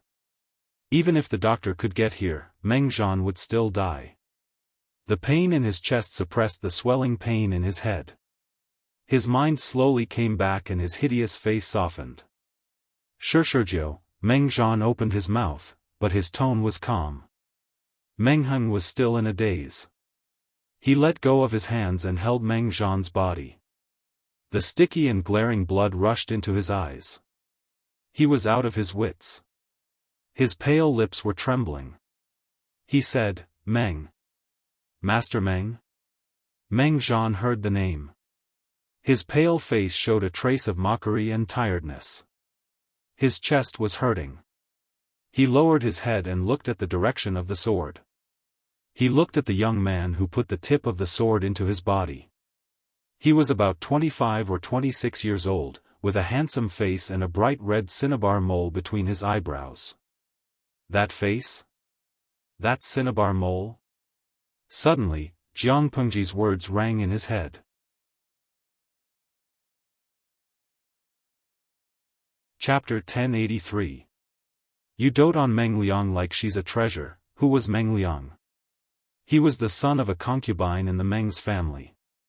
Because of Meng Zhan's favoritism, he took the title of the legitimate son. The voice in his head refused to let him go, clearly pointing out what stupid thing he had done. As a Zongzi, Meng Heng was dragged down by you father and son to the point that he failed the assessment. When Meng Zhan thought of this, his already uncomfortable chest hurt even more. It was as if a hand was squeezing his heart, trying to crush it. Meng Zhan was in so much pain that he couldn't even open his mouth. His face was drained of color, and his hands and feet were as cold as ice. Putting aside all prejudice and enmity, Meng Heng was indeed an outstanding Zongzi. He was gentle, elegant, and meticulous. Even if he couldn't bring the Meng family further, he wouldn't lose the support of the people like he did. Because of his indifference, the lowly concubine who gave birth to Meng Liang was promoted to a noble concubine and had the authority of a lady. As the eldest son, Meng Heng was in a difficult situation. Under such circumstances, the young Meng Heng was still able to find a way out for himself and go to Shangjing to study. Now that she thought about it, it was indeed extraordinary. Unfortunately, Meng Zhan had always thought that Meng Heng was a bastard. He thought that Meng Heng was proof that Gu Zhen had betrayed him. He didn't like him at all. If the family elders hadn't forced him to make Meng Heng the Zongzi, he might not have hated this child so much. The Mengs were a big family, how could they lack Meng Heng's food? However, Meng Heng had become the Zongzi and occupied a position that did not belong to him. The better Meng Heng behaved, the more Meng Liang looked like mud in comparison, the more Meng Zhan hated him. He saw Meng Heng as a disgrace that could never be erased. Meng Zhan suddenly remembered what Jiang Pengji said. Gu Zhen's second son, that second legitimate son, was really dead? Meng Zhan's face was sweating from the pain. His vision started to blur, but he still kept his eyes wide open and stared at Nie Sun. How could he forget this face? Nie Sun's appearance was extremely similar to Gu Zhen when she was young. He was full of vigor, and his eyebrows were in high spirits. It was unforgettable at a glance. The cinnabar mole between her eyebrows was bright red and round, as if it wanted to draw in all the gazes of others. At that moment, Meng Zhan guessed Nie Sun's identity. There was a bitter taste in his mouth, and an indescribable emotion wrapped around his heart and lungs. Although he didn't know Nie Sun's name, judging from his demeanor, he wasn't an ordinary person. Who would have thought, the two sons that he had abandoned with his own hands were both dragons and phoenixes among men. The bastard son that he had doted on like a jewel was actually useless. Retribution. This was retribution. Is this your revenge? Meng Zhan was supported by Meng Heng, but he did not look at his eldest son. Instead, he stared at Nie Sun's face, as if he was trying to see someone through his face. His voice was trembling and choked with sobs. Is this, revenge on me, is this what you want to see? Only then did Nie Sun come back to his senses. He stared blankly at his blood-stained hands. The blood was stuck to his skin, and some parts of his hands had already dried up. His heart was beating violently, and he was so flustered that he felt uncomfortable. His hands, which could burn incense and play the zither, were trembling uncontrollably. It wasn't that Nie Sun hadn't killed before, but he never thought he would kill Meng Zhan. His usually quick-witted brain was now like a rusty gear. Every time it turned, it would make a jerky, ear-piercing sound. Nie Sun's lips were trembling as he shouted to the side, "Doctor, get the doctor here." Meng Heng heard him and secretly clenched his fists. He peeked at Jiang Pengji who was standing outside the crowd. It was not just because of the distance, but also because of something else. He could not see her expression clearly. Fine, cough, cough, forget it, Meng Zhan coughed weakly, and his lips curved into a sarcastic smile. Even when he was on the verge of death, he could quickly analyze that it was a trap. Jiang Pengji knew everything. Not only did she know about the past, but she also knew Nie Sun's identity. If not, why would she let Nie Sun and Meng Heng appear together in front of him? He had heard that Lu Shi's martial arts were superior, and that he could take the head of the enemy's general in the midst of an army of 10,000. With such skills, how could she not react to the situation just now? He was afraid that the situation was exactly what she wanted to see. She forced him to lose control of his emotions, tempted him to hurt Meng Heng, and finally let Nie Sun kill him. It was indeed a vicious plan. Lu Shi had no idea what kind of vicious daughter he had given birth to. At that moment, Meng Zhan finally saw how terrifying Jiang Pengji was. He felt a little scared. Wasn't she afraid that her plan would fail and that Meng Heng or Nie Sun would be hurt by him? Meng Zhan moved his eyes with difficulty, trying to find Jiang Pengji's figure. He was caught off guard and met her cold eyes. Jiang Pengji looked at him coldly, and her thin lips curled up. "Hurry up and call the doctor." Nie Sun clenched his fists and gritted his teeth. "Magistrate Liu," Jiang Pengji said indifferently, "it's too late. We can't save him." Nie Sun lost control of his emotions. He gritted his teeth and said, "How do you know it won't work if you don't try? If he doesn't die now, he will die in a few days. What's the difference between dying earlier or later?" Jiang Pengji looked down at Nie Sun coldly. "No. Nie Chengyun, there is a difference. Meng Zhan can die in the hands of anyone, but he can't." Before Jiang Pengji could finish her sentence, Meng Zhan, who was on the verge of death, suddenly pushed Meng Heng away. He held the sword in front of his chest with both of his hands and pushed it into his body. The blood that had just stopped gushing out like it was free. "Lu Shi! How dare you!" His eyes were wide open. Tiny cracks appeared at the corners of his eyes and beads of blood seeped out. The expression on his face was as terrifying as that of a ferocious ghost. After 2 breaths, there was a bang. Meng Zhan's skinny body fell to the side. He didn't rest in peace until his death. Everyone was shocked by the turn of events. They were all smart people. How could they not notice the strangeness of Meng Zhan's last move? He used up the last of his strength to interrupt Jiang Pengji. He must be hiding something. Feng Ju glanced around calmly. From Jiang Pengji to Meng Heng, and then to Nie Sun, what secret did the 3 of them hide? Even if Jiang Pengji didn't finish her sentence, Feng Ju could finish it. Meng Zhan could die in the hands of anyone, but what couldn't he? Connecting the dots, the most likely possibility was, but he couldn't die in the hands of Nie Sun. A scary thought rose in his heart. Feng Ju's expression changed again. He looked at Nie Sun with a complicated gaze. No one spoke until Meng Hun broke the tense atmosphere. Although Meng Zhan has done many evil things, he is dead. Let's write off all the grudges he had when he was alive. Meng Zhan's life should have been left for him to reap. However, Meng Zhan's death in front of him could be considered as revenge. The page was turned over. Meng Heng's reaction was slow. When Meng Hun finished speaking, he said with a dry voice, "I beg my lord to allow me to collect his body. Although he deserved it, I had a father-son relationship with him for more than 20 years. I can't bear to see him die in the wilderness."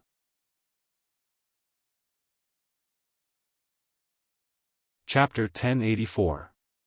Meng Heng stayed behind to collect Meng Zhan's body. Jiang Pengji left with the others, leaving Meng Heng alone. Everyone left except for Nie Sun. Meng Heng knelt until his knees were numb. It took him a while to regain his composure. From the corner of his eyes, he saw Nie Sun, whose expression he could not see clearly.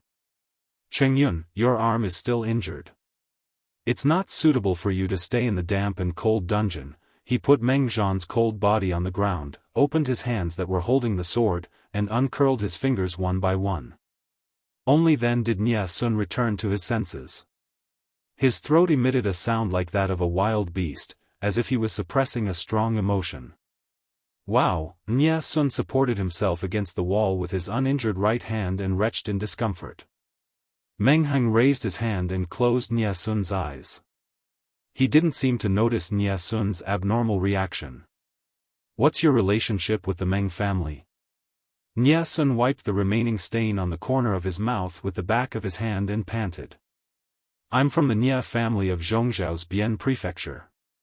How could I be related to the Meng family? The head of the Meng family committed suicide, and Chengyun accidentally injured him in order to protect him. None of this is your fault." Meng Heng's hand paused as if he was relieved. "It's all thanks to Chengyun's help today. Otherwise, the one lying on the ground right now would be hung."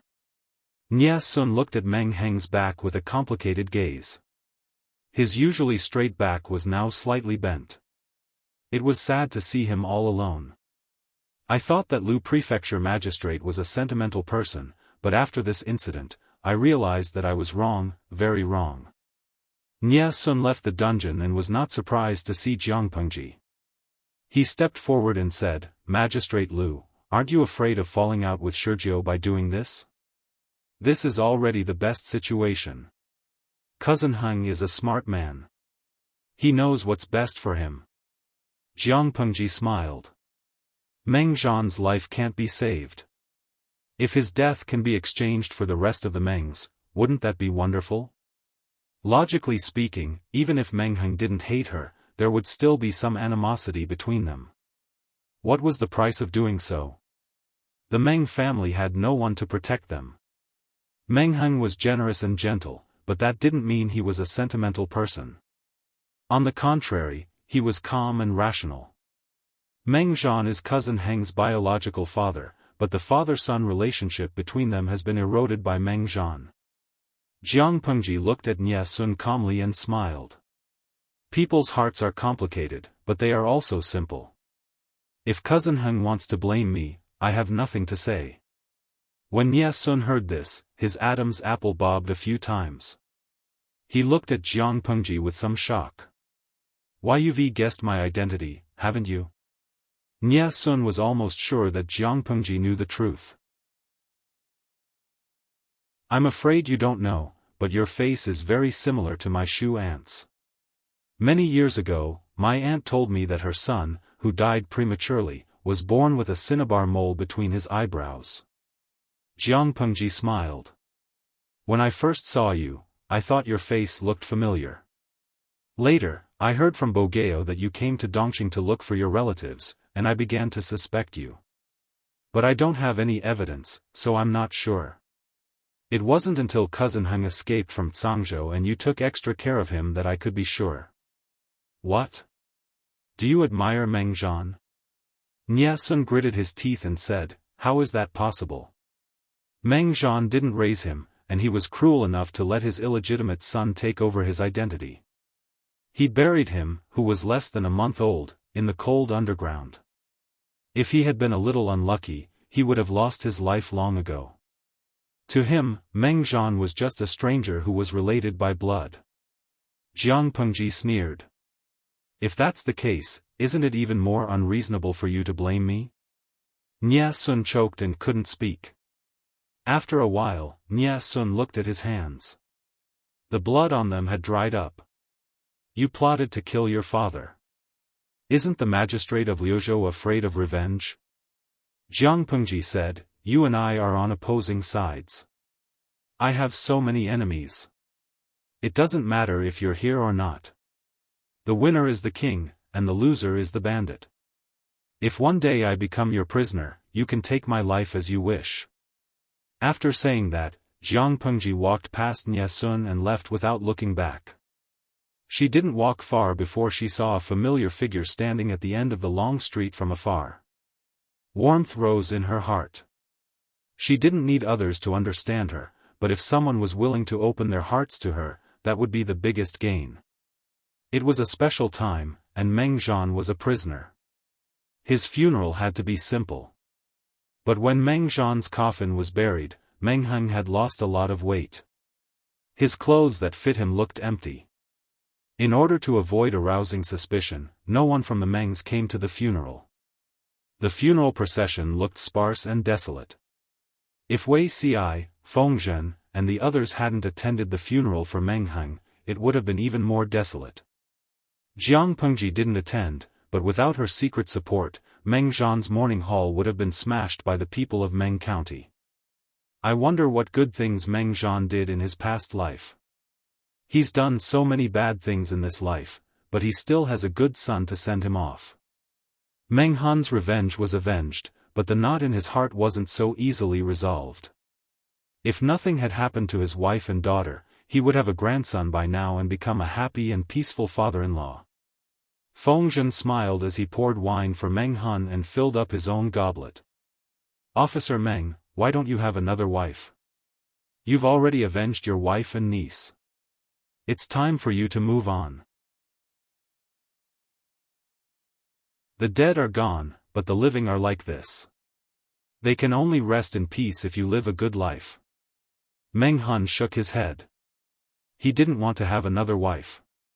He just wanted to be loyal to his lord and repay him for saving his life. Feng Zhen said casually, Meng Zhan is dead. The grudge from back then has finally come to an end. Meng Hun snorted and put down the goblet. Sure, you don't have to beat around the bush. I'm a rough guy. Just say what you want to say. Feng Zhen didn't feel awkward. Instead, he smiled. Since Officer Meng has spoken, I'll speak the truth. The trouble Meng Zhan caused shouldn't involve his children. My lord will treat the Meng's branch family lightly. I'm letting you know about this in case you feel uncomfortable. Plus, Sergio is my lord's cousin. He's talented and will be put in an important position in the future. Officer Meng and him. It was a big taboo to not be on good terms with each other.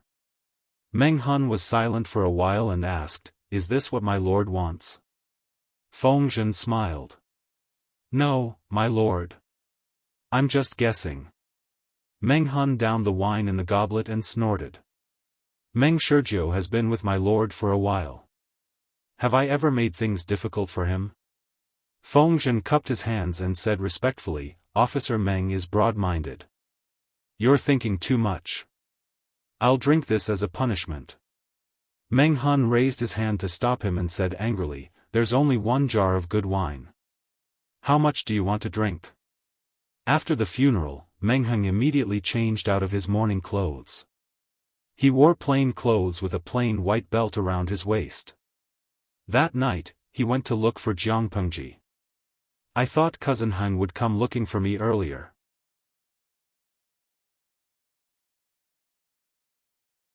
Chapter 1085. Master, Meng Heng was about to bow, but Jiang Pengji stopped him. There are no outsiders here. You don't have to call me Cousin Heng in private. Meng Heng shook his head and said sternly, Etiquette cannot be ignored. Although Heng is the Lord's cousin, he cannot easily overstep his boundaries. No matter how good their relationship was, it could not withstand the slightest neglect and rudeness. Meng Heng did not want today's intimacy to become rudeness in the future. Jiang Pengji secretly rolled her eyes and sighed. Cousin Heng is good in every aspect, but he's too cautious. Meng Heng did not say anything. This cautiousness and politeness were deeply ingrained in his bones. It was not something that could be changed in a short time. If he hadn't been careful and meticulous, he probably wouldn't have lived to this age. Jiang Pengji grabbed a table and leaned half of her body on it. She asked casually, What does Cousin Heng want to know? Meng Heng was definitely not looking for him for official business. It was most likely related to the dungeon incident. I'm very happy that Cousin Heng still chose to trust me. Jiang Pengji smiled. If Meng Heng was unhappy, he could ask Nie Sun, but he didn't. Instead, he waited until Meng Zhan's funeral was over. Since Cousin Heng treats me with sincerity, I can't lie to you. Meng Heng sat upright, like a green bamboo that would not bend in the face of wind and rain. His tenacity and integrity were what Jiang Pengji admired. Nie Qingyun, he's the Meng family patriarch's lost pearl in the vast ocean? Meng Heng had already guessed that Nie Sun was related to him by blood, but he had not guessed that Nie Sun was his younger brother from the same mother. Jiang Pengji sighed. It's a long story. I'm afraid that Cousin Heng doesn't know that Meng Liang isn't my aunt's child. What? Meng Heng widened his eyes in shock. Jiang Pengji said, Back then, my aunt and Meng Zhan's concubine were pregnant at the same time. They gave birth to a son almost at the same time. Meng Zhan didn't want to mistreat the concubine's child, so he allowed the concubine to swap the concubine. The Shu aunt's real child was replaced by a concubine and died in less than 2 days. The maidservant buried the baby carelessly. Luckily, a passing maidservant dug it out and sold it to Zhongzhao. Meng Heng's clenched fists trembled uncontrollably. At that moment, he was almost speechless. Nye Sun, he's that child. No wonder, Meng Zhan, Meng Liang, and the concubine were like a family. However, Meng Heng had always wondered why his father let the concubine raise his second son. This was the crux of the problem. I think, Shu Aunt probably didn't want your situation in the Meng residence to become more difficult, so she didn't tell you these old matters. Jiang Pengji took a sip of the sake. The bland taste of the wine spread in her mouth, carrying a tinge of bitterness. At first, I didn't recognize Nye Sun's identity. I just felt that his silhouette resembled someone, but I couldn't remember who that person was. After that, I heard that Nye Sun was very close to you and took good care of you. Nye Sun came to Dongqing to look for his family. Only then did I confirm his identity. He was the real Meng Liang. Meng Heng shook his head. No, Nye Sun is Nye Sun. How can the name Meng Liang tarnish him? Meng Heng could not remain calm after receiving too much information in such a short period of time. My lord, you already knew of Nye Sun's identity. Then, did you also deliberately facilitate the dungeon incident? Jiang Pengji smiled. Cousin Heng, are you bitterly disappointed? Are you suspecting that I deliberately pushed you into a dead end? Meng Heng shook his head weakly. He looked listless, as if he had been drained of all his energy. My lord, you are highly skilled in martial arts. You were not far away at that time, but you were watching from the sidelines. It shows that you were confident. Meng Liang's sudden outburst was not something that could be controlled by an outsider. I'm just not sure. Did you want me to kill Meng Liang in your plan? Jiang Pengji frowned. Let you kill him? What's the difference between that and crippling you myself? Meng Heng was different from Nye Sun. If Meng Heng accidentally killed Meng Zhan, he might be depressed for the rest of his life. My lord, you want to cripple Nye Sun? Cousin Heng, are you soft-hearted? Humans are not plants. How can we be emotionless? Meng Heng did not deny it. He really had a good impression of Nye Sun. Nye Sun looked very similar to his mother, which made them feel closer. Meng Heng was surprised and happy to hear that Meng Liang was his biological brother. He could not bring himself to do it. Meng Heng's lips moved. His eyes were filled with complexity and struggle.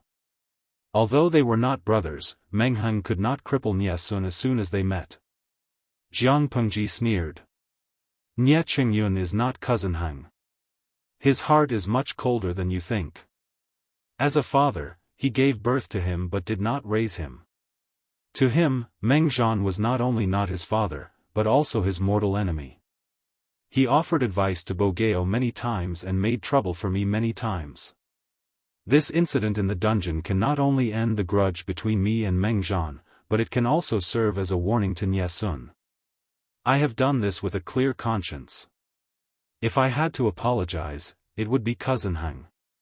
No matter how bad he is still your father. Was Nye Sun allowed to plot against her, but she was not allowed to? Moreover, Jiang Pengji's real purpose was to let Meng Zhan die with everlasting regret. Nye Sun was just a convenience. How could Meng Heng agree? What Meng Zhan had done was not just about personal grudges. It was about the country. It was enough to drag the entire Mengs into eternal damnation. Even if Meng Heng still had a trace of father-son relationship in his heart, he would not lose his head and plead for Meng Zhan. The Lord was willing to be honest with him. It was already a rare trust. Jiang Pengji did not force him. Meng Heng would think it through.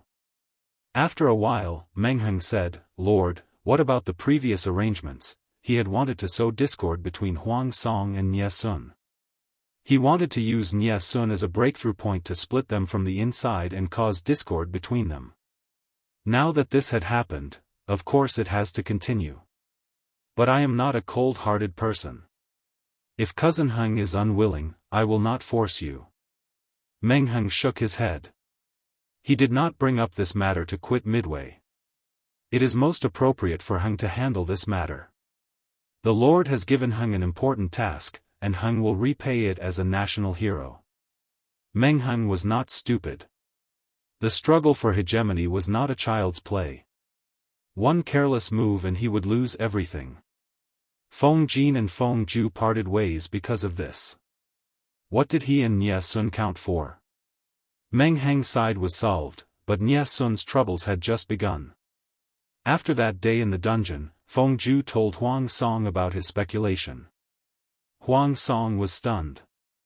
You mean? Cheng Yun is from the Mengs, and he is Meng Heng's younger brother? Why would he hide such an important matter from me? Most likely. It would be fine if Nie Sun was not in the know, but Yuan Xian had told Huang Song that Nie Sun called Meng Heng elder brother. Considering Nie Sun's reaction in the dungeon, Meng Heng obviously knew about it, but he did not want to make it public. What was his motive?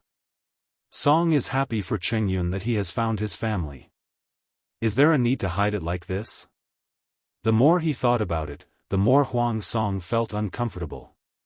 Feng Ju said, Lord, this matter is of great importance. Please make a conclusion after further investigation.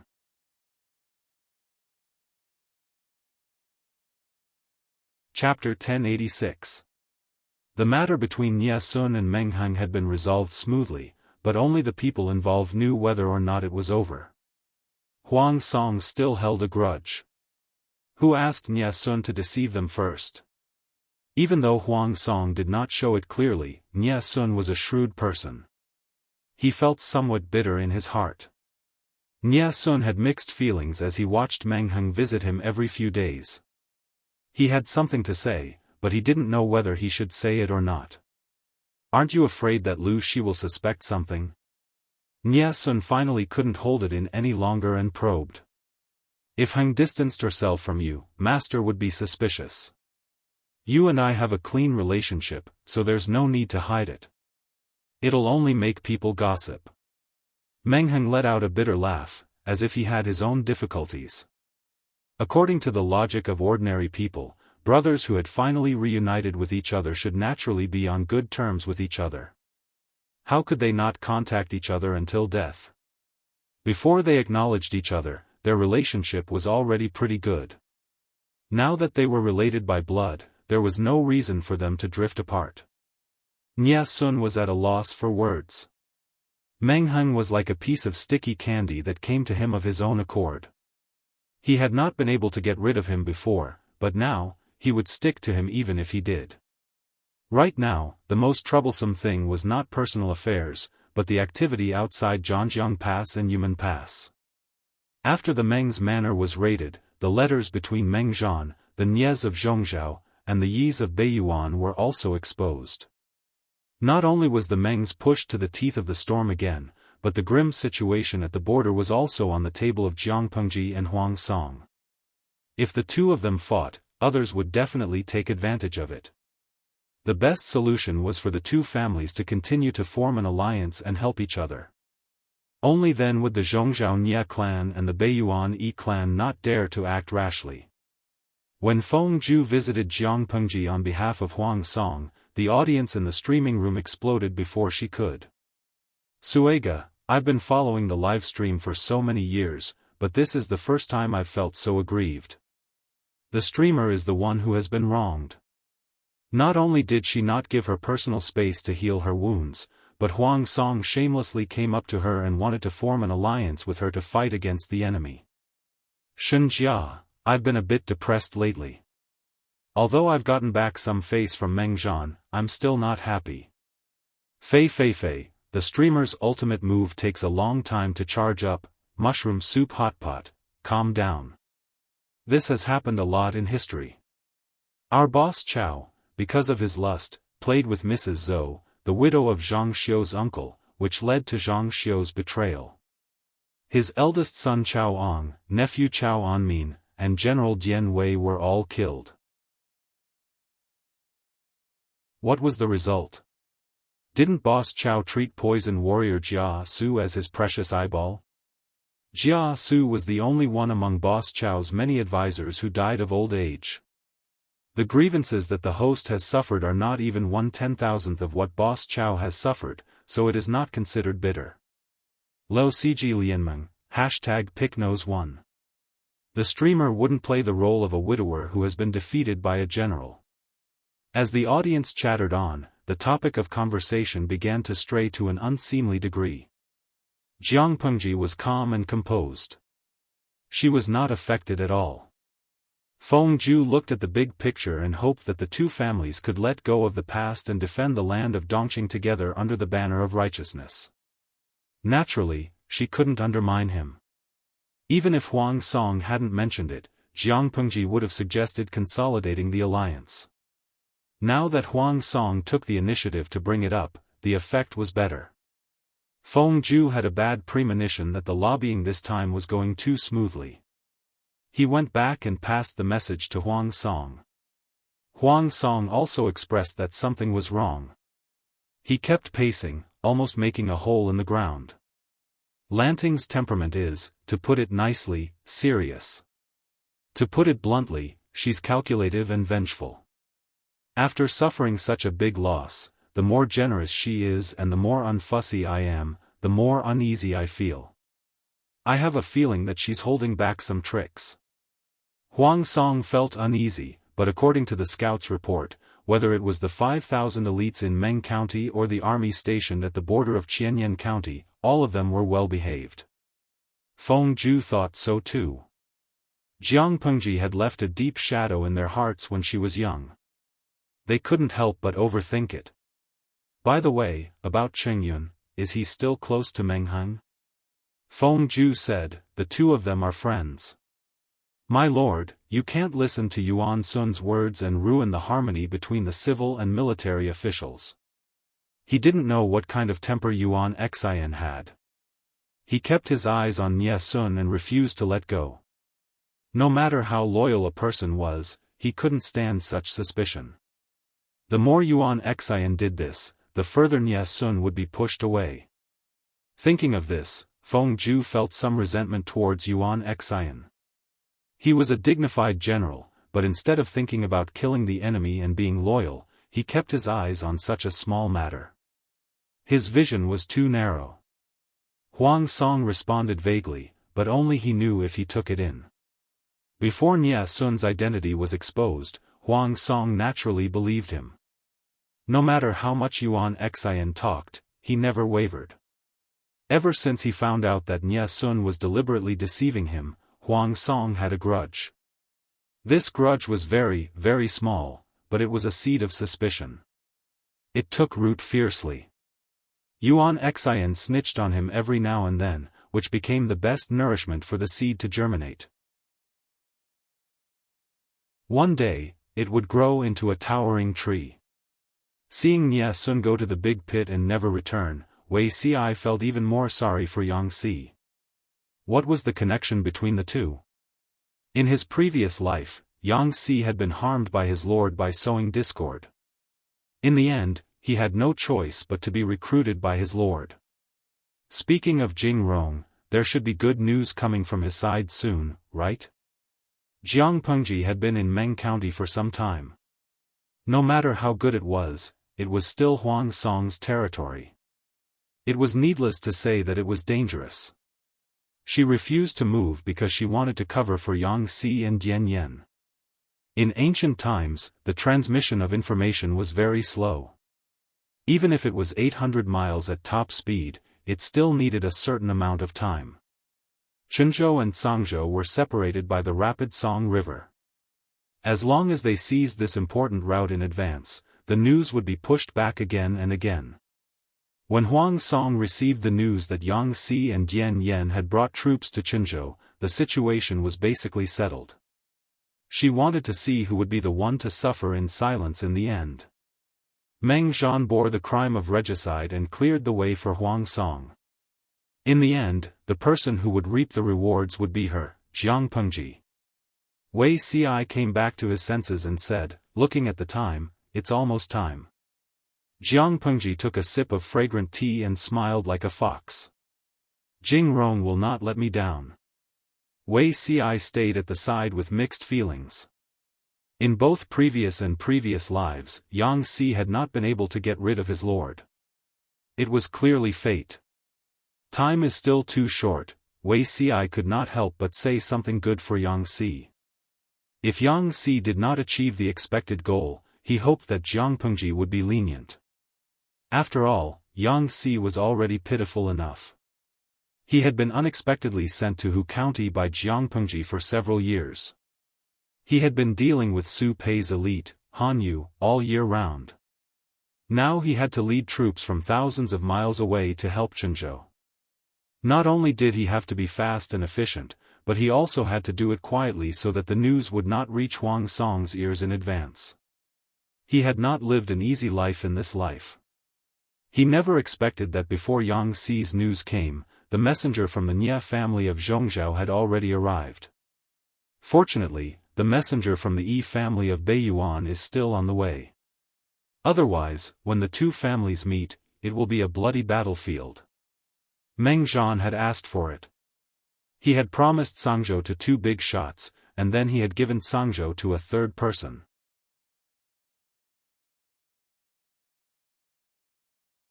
Chapter 1087. Although the Azura arena had yet to take place, the emissary from the Nie clan was about to explode with rage. Meng Zhan wrote a letter to the Nie family in Bianzhou, Zhongzhou. On one hand, he criticized the current situation, analyzed the general trend of the world, and pointed out the current shortage of the Nie family.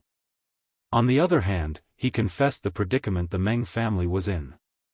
After much persuasion, they finally proposed the terms of the deal. As long as the Nie clan gave the Meng clan protection and other benefits, the Meng clan would give up Zhangzhou.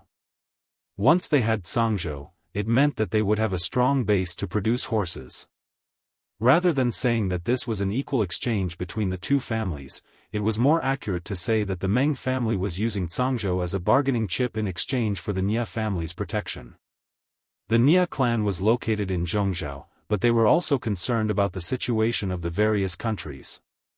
The Meng clan of Zhangzhou had been declining in recent years, and their influence was indeed not as great as it used to be. If the Meng family was just an ordinary landowning family, they could simply find a feudal lord to rely on or abide by the law, and they would not be affected. Unfortunately, the Meng family controlled Zhangzhou, and the Zhangzhou horse farm was a big cake that everyone coveted. Even if the Meng family behaved themselves, Chaoyang would find trouble with them and drag them into the whirlpool of the world struggle. After thinking about all this, the Nie clan didn't doubt Meng Zhan's letter. They immediately sent their elite disciples to Zhanjiang Pass as messengers. Who would have thought that when they showed the token that Meng Zhan had given them, the guard of Zhanjiang would make all sorts of excuses? The emissary of the Nie clan was keenly aware that something was wrong. He secretly sent someone to inquire about the situation inside the pass. "You're going too far." Meng Zhan begged the Mengs for help like a stray dog, but now he's changed his mind. Is the Mengs really a pushover? The royal family of Zhongzhou no longer existed. Currently, there were many feudal vassals standing side by side. Among them, the Nie family was the strongest. The Nie clan's advantages and disadvantages were obvious. If they could take Zhangzhou, it would be of great strategic importance to them. Zhang Prefecture's horse farm was vast and rich in warhorses. The quality of the warhorses was comparable to that of the northern borderline. Zhanjiang Pass was Dongqing's natural stronghold. The terrain was extremely steep, making it easy to defend and difficult to attack. If the Nie family could obtain Zhangzhou, it would mean that Zhanjiang Pass would be useless. The Nie family could use Zhangzhou as a stepping stone to develop their troops and conquer the hinterland of Dongqing. This was the second reason. What about now? All the sweet dreams had turned into smoke. The Nie family had been fooled by Meng Zhan. The envoy from the Nie clan was furious.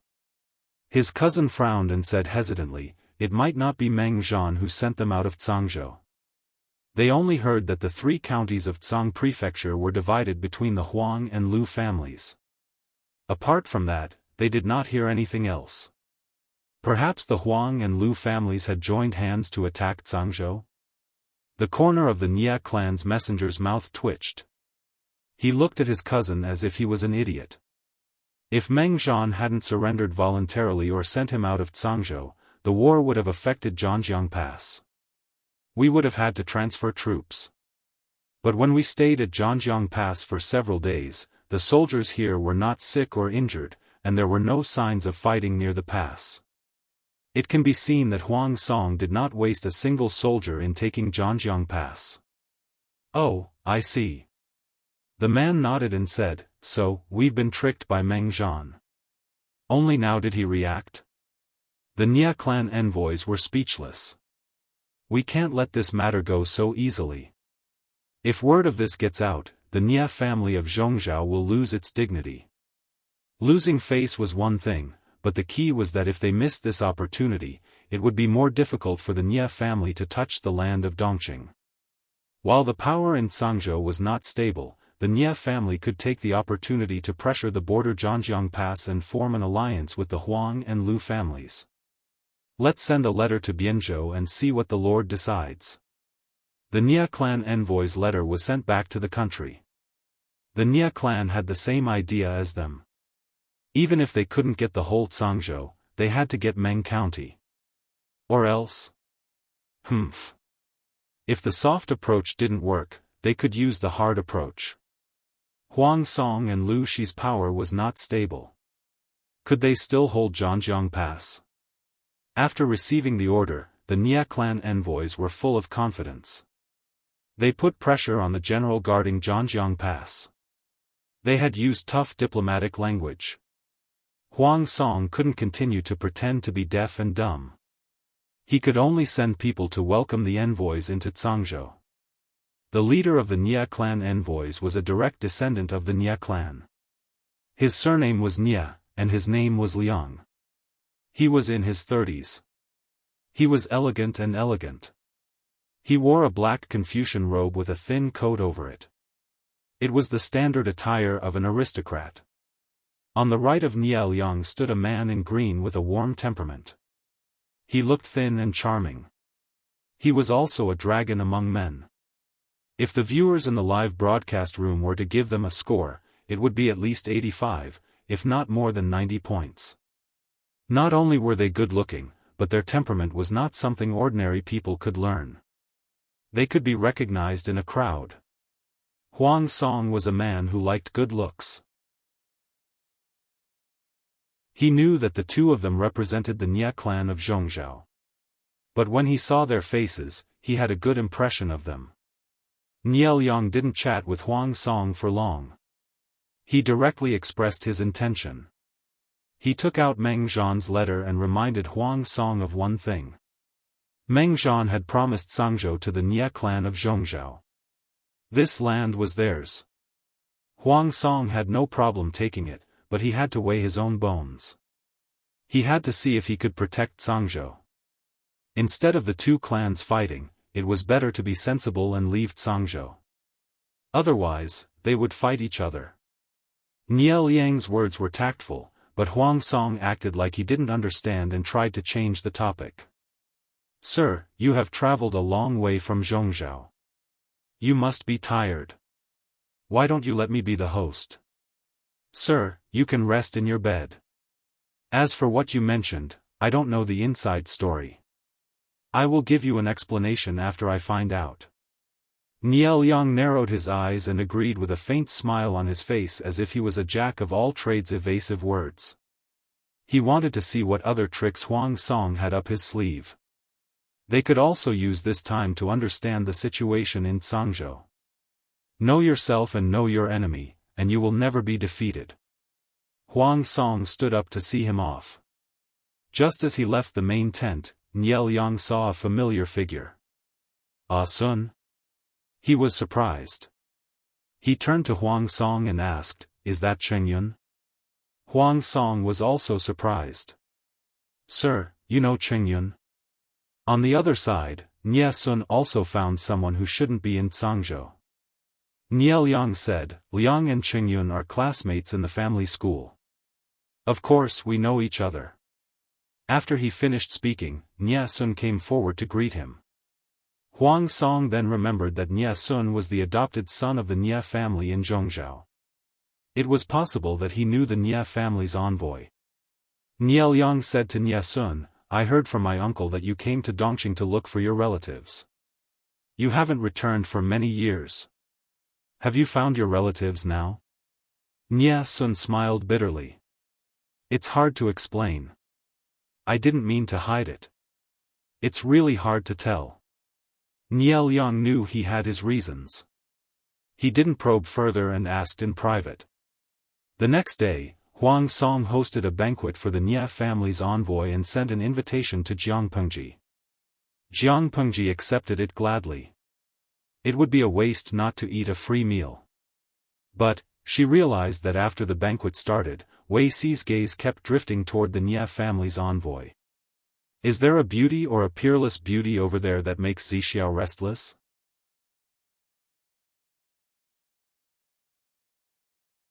Chapter 1088. Wei Xi was caught red-handed by Jiang Pengji. Listening to her sarcastic words, he felt a little funny in his heart. He said, "My lord, I seem to have seen my eldest brother." "Eldest brother?"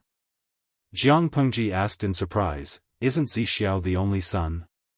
Wei Xi smiled bitterly and said, "Of course not. I have 2 eldest brothers. My eldest brother is 5 years older than me. To me, he is like a brother and a father." Because of his birth date, Wei Xi was despised by the Wei clan. If Master Yuanjing had not stopped him, the weeds on Wei Xi's grave would have changed a few times. Although he survived, he was abandoned by the clan at a young age. Life was hard and he had a cold body. Even so, there were people who treated Wei Xi well, such as his eldest brother, Wei Chang. Wei Xi's initiation was even helped by him. Jiang Pengji asked curiously, "Where is he?" Not only was Jiang Pengji curious, but the audience in the streaming room was also very curious. Looking at Beauty Xi's appearance and temperament, one could tell how good the genes of the Wei family were. Wei Xi's elder brother was certainly not bad.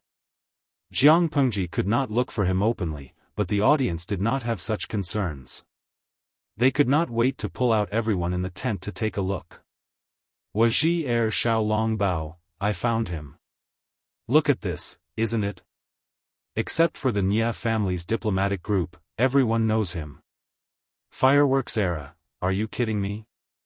Didn't Huang Song introduce his name at the beginning of the banquet? His name is Nia Liang. Chiyue Bo He, #propping chin. Nia Liang is such a good name. I also like Nia Liang. Feng Shui Wuhan, you missed one person. Does the man beside Nia Liang look like him? I bet a spicy stick that it's definitely him. The audience searched carefully. Jiang Pengji also found a suspicious target. She turned to ask Wei Xi. "The one beside Nia Liang?" Wei Xi nodded and said, "That's my elder brother." Jiang Pengji said expressionlessly, "Tsk. It's not the Shiraba, but it's better than the Shiraba." Wei Xi did not understand, but seeing Jiang Pengji's expression, he did not ask further. It was certainly not an important matter. He didn't understand, but the audience did. Shenjia, Nia Sun and Meng Heng are brothers. Feng Ju and Feng Jin are brothers. Wei Xi and Wei Dan are brothers. Nia Sun even knows Nia Liang. They're not brothers but they're more like brothers. They're from 3 different camps. Brothers stabbing each other's hearts. Isn't that the Shiraba? Mo's Hang Yunxiu, #pick nose. So, the struggle in troubled times is a disguised fight between relatives? Wei Xi's gaze was too obvious. Wei Yong, who was on the other side, also noticed his presence. A look of astonishment flashed across her eyes. "Zi Shun, did you meet an acquaintance?" Nia Liang held a wine goblet in his hand as he looked at the dancers dancing below the banquet. His body tilted slightly towards Wei Yong. It seems to be the youngest brother. Wei Si was not very sure. It was dark inside the tent and Wei Si was quite far away from him, so he could not see clearly. Is he the younger brother that you always talk about, Wei Si? Why is he here? Niel Yang frowned. If Wei Si was here, he would either be in Huang Song's camp or Lu Shi's camp. This was not good news. I heard you say that he stayed in Langyi alone to study. Considering his age, Zi Shao should be over 27 this year. Wei Yong had a fitting smile on his face. He's always had his own ideas and is very stubborn. Whether it's Huang Song or Lu Shi, they both have their strengths and weaknesses. It's not impossible for Zi Shao to choose one of them to become an official. The Wei family of Langyi was in decline. They had no choice but to move out of Langyi County and seek refuge with the Wei family in Zhongzhou's Bianzhou. Everyone shared the same ancestor. Even if they had to live under someone else's roof, it was better than their family declining. Only Wei Si did not agree and insisted on staying. As a last resort, the Wei family could only leave Wei Si with some money and let him run his own course. They had not received any news from him all these years. As they talked, Niel Yang secretly inspected the people in the tent, as if trying to find out which younger brother of Wei Yong was. Wei Si's appearance was outstanding. He would be the most conspicuous in a crowd. Naturally, it was easy to find him. From the looks of it, your precious younger brother has chosen Lu Shi to become an official. Niel Yang smiled. His eyebrows and eyes are somewhat similar to Zi Shun's. Wei Yong was not surprised by the result. He was rather curious about Jiang Pengji, who was in the limelight. Jiang Pengji's reputation was great in Dongqing. Outside of Dongqing's territory, others would always question the rumors about her. How could a woman be so valiant? Suspicion was bound to be accompanied by contempt. Although Niel Yang and Wei Yong did not belittle her, they were also dubious. Rumors could not be completely trusted, not to mention rumors that were spread by word of mouth and were seriously distorted. It was easy to find Wei Si in the main tent, but it was even easier to find Jiang Pengji. She was the only red flower among the green leaves in the tent. The atmosphere of the banquet was just right. After 3 rounds of wine, Niel Yang once again brought up the issue of the ownership of Zhangzhou. Huang Song laughed and laughed, but Jiang Pengji said, "The words of a living person don't carry much weight, let alone the words of a dead person. It's been a while since the 7th day of Meng Zhan's death. If he was faster, he might have already drunk Meng Po's soup and crossed the bridge of helplessness. Dead people tell no tales." Niel Yang's expression suddenly darkened.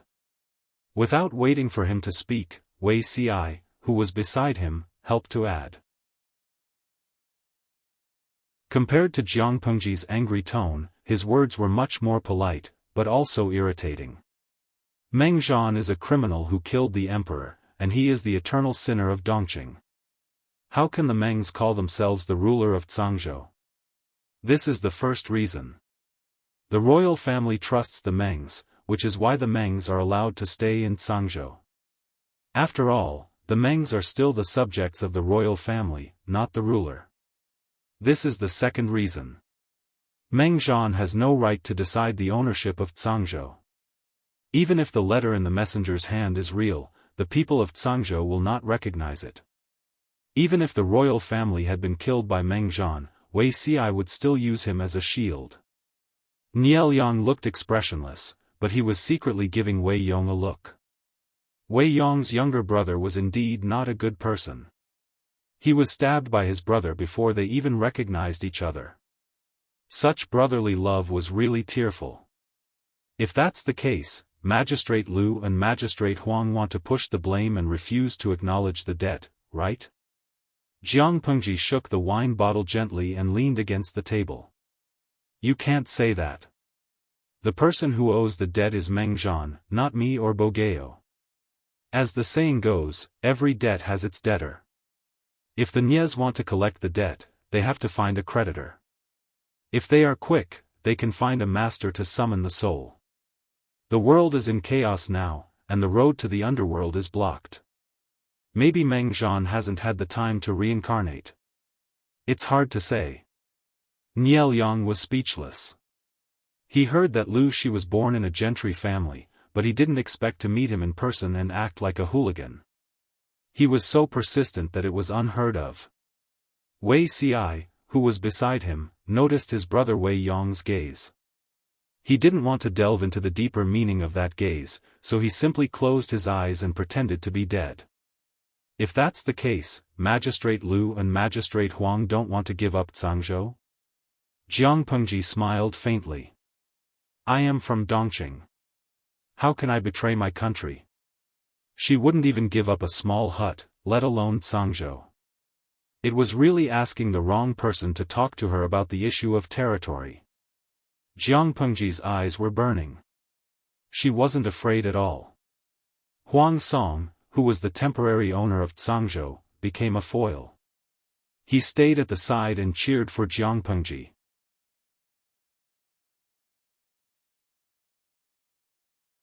Chapter 1089.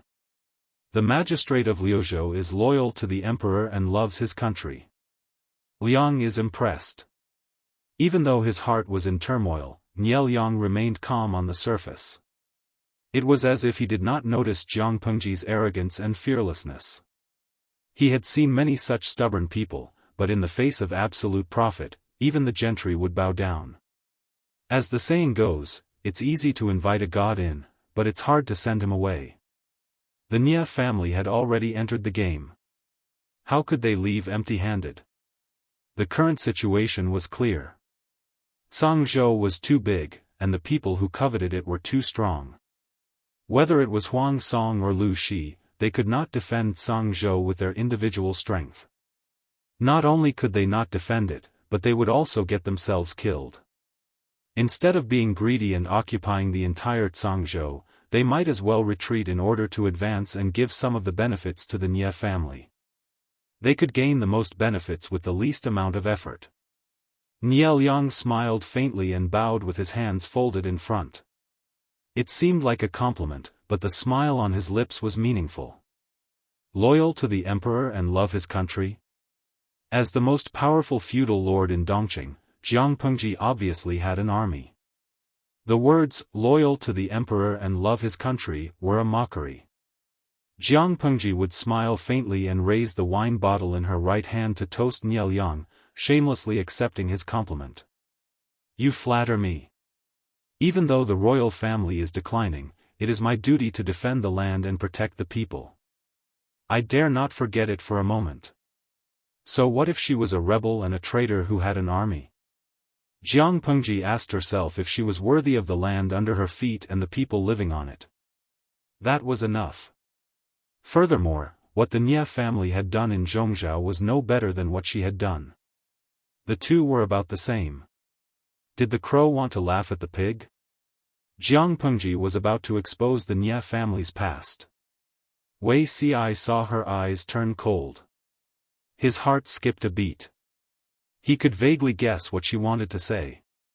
If she really said it, wouldn't she offend the Nie family? Wei Ci secretly tugged on Jiang Pengji's sleeve. She seemed to feel it and swallowed the words she was about to say. I have something to say. If I offended you in any way, please forgive me. Before Niel Yang could say anything threatening, Wei Ci smiled and continued Jiang Pengji's words. Birds of a feather flock together. Forgive me for my rudeness, but a traitor like Meng Zhan is rare in the world. This person did not think of the emperor's kindness and preyed on the people, causing the people under his rule to have no way to live. For his own personal gain, he actually betrayed Zhangzhou. In the future, he would be recorded in the history books as a treacherous official who would go down in infamy for thousands of years. Ci had heard that the Nie family of Zhongzhou was a truly noble and distinguished family. They had been around for hundreds of generations and had nurtured countless sages and famous scholars, celebrities and capable officials. With such a powerful family background, how could he collude with those treacherous officials and villains for the sake of temporary benefits? Jiang Pengji was in charge of acting like a hooligan, while Wei Ci was in charge of adding insult to injury. With the two of them working together, wouldn't those with weaker mental endurance be angered to the point of vomiting blood? Wei Yong, who was sitting next to Niel Yang, did not make a sound from beginning to end, but a trace of surprise flashed in his eyes. His memory of Wei Ci was still stuck at 8 or 9 years ago. The youth, who was barely in his 20s, was like an old monk, calm and uninteresting. Now that they met again, he seemed a little sharper. From the looks of it, he had experienced many things over the years and matured quite a bit. Wei Yong's heart was filled with the feeling of having a younger brother who had just grown up. He smiled and said, "This sounds reasonable, but it's sophistry." Huang Song took the opportunity to shift his gaze to Wei Yong and asked in a seemingly surprised manner, "This is?" Niel Yang said, "This is Liang's close friend. His surname is Wei, his given name is Yong, and his courtesy name is Zixuan." Hearing Wei Yong's name and courtesy name, everyone in the tent could not help but shift their gaze to Wei Ci. Whether it was their surname, first name or courtesy name, they looked like brothers no matter how they looked at it. Faintly, everyone felt that they had grasped the truth. This was another pair of plastic brothers. Huang Song said with a smile, "How is it sophistry? I heard that Mr. Zixiao is very reasonable." Wei Yong said, "Now that there are 5 countries in the world, Nansheng has been destroyed, the 4 factions of Nanman are vainly trying to overthrow the orthodoxy, Dongqing's royal family is declining, and Zhongzhou is not far behind. The remaining Beiyuan and Xichang are in turmoil within their borders. China is divided, feudal lords are rising, barbarian horses are trampling, and rebellious officials are domineering. This is the sign of a chaotic world. At present, only the arrival of the Holy Emperor can turn the tide and help the Xia kingdom. People say that those who speak benevolently die, while those who are ambitious and ruthless prosper. I also despise Meng Zhan's actions. However, are the people guilty? My lord has no other intentions, he just wants to protect the innocent people and prevent them from being plunged into misery and suffering. The district magistrate also said that protecting the people is part of his duty. As long as it can protect the people, why can't I sacrifice myself?" As soon as he finished speaking, the atmosphere in the tent was like a cold current rushing through, and the temperature dropped by several degrees. Jiang Pengji restrained her frivolous attitude, and there was a hint of sternness in her eyes. "This gentleman is really eloquent," Wei Yong replied calmly, "every word and sentence is from the bottom of my heart." Who would believe that? Although she was choked back, Jiang Pengji was not embarrassed or annoyed. Instead, she revealed a calm smile, as if she did not care. The atmosphere in the tent indirectly affected the audience in the streaming room. When Jiang Pengji displayed her hooligan attitude, many fans and fangirls cheered for her crazily. This was the streamer they were familiar with, who would make people cry at the slightest disagreement. Jiang Pengji and Wei Ci, their tacit understanding was too high. They were indeed the most popular couple in the streaming room. Jieshou Meishu, can a language class representative translate this young man's words? I feel that his words are strange. After following the streaming for so many years, they realized that the people in the streaming room usually conversed in the vernacular, not the pure classical Chinese that they had imagined. Even so, on certain occasions, their dialogue was still very difficult to listen to. Muzixiangyang, Brother Wei's words are not difficult to understand. To put it simply, this young man trampled on the streamer and supported the Nie family. Now that the world is in chaos, those who are capable will be in charge. Whoever has the bigger fist can provide security and protection for the people. Although the streamer is strong, she can't protect the people of Zhangzhou. She can't give the people absolute security, but the Nie family can, so the streamer shouldn't stop the people from pursuing happiness? Guangxia Moshi, the streamer raised the flag of national righteousness, and the integrity of the territory cannot be invaded. Brother Wei retorted from the perspective of the people. The people are innocent. If the streamer forced them, it would be heartless, and she would slap herself in the mouth. The streamer has met her opponent with her mouth. The audience watched with relish, but Jiang Pengji's fangirls were unwilling. Industrial design, what are you saying? Our streamer's influence is also very strong, okay? Yusue Jueo, you can't say that. The Nia family's influence in Zhongzhou is also strong. The point is that the streamer just attacked the north borderline, and before she could catch her breath, she brought troops to attack the Meng family. After a long war, the more she fights, the more her vitality will be damaged. Since the beginning of the war, the streamer has been fighting for a year and 4 months, and her vitality has been seriously damaged. The current situation is very complicated. Apart from the pressure from outside the borders, there is also Huang Song, the fake brother, who is watching covetously within the borders. In this aspect, the streamer is really not as good as the Nia family at protecting the people. You're tuning in to the Dreamy Chapters YouTube channel.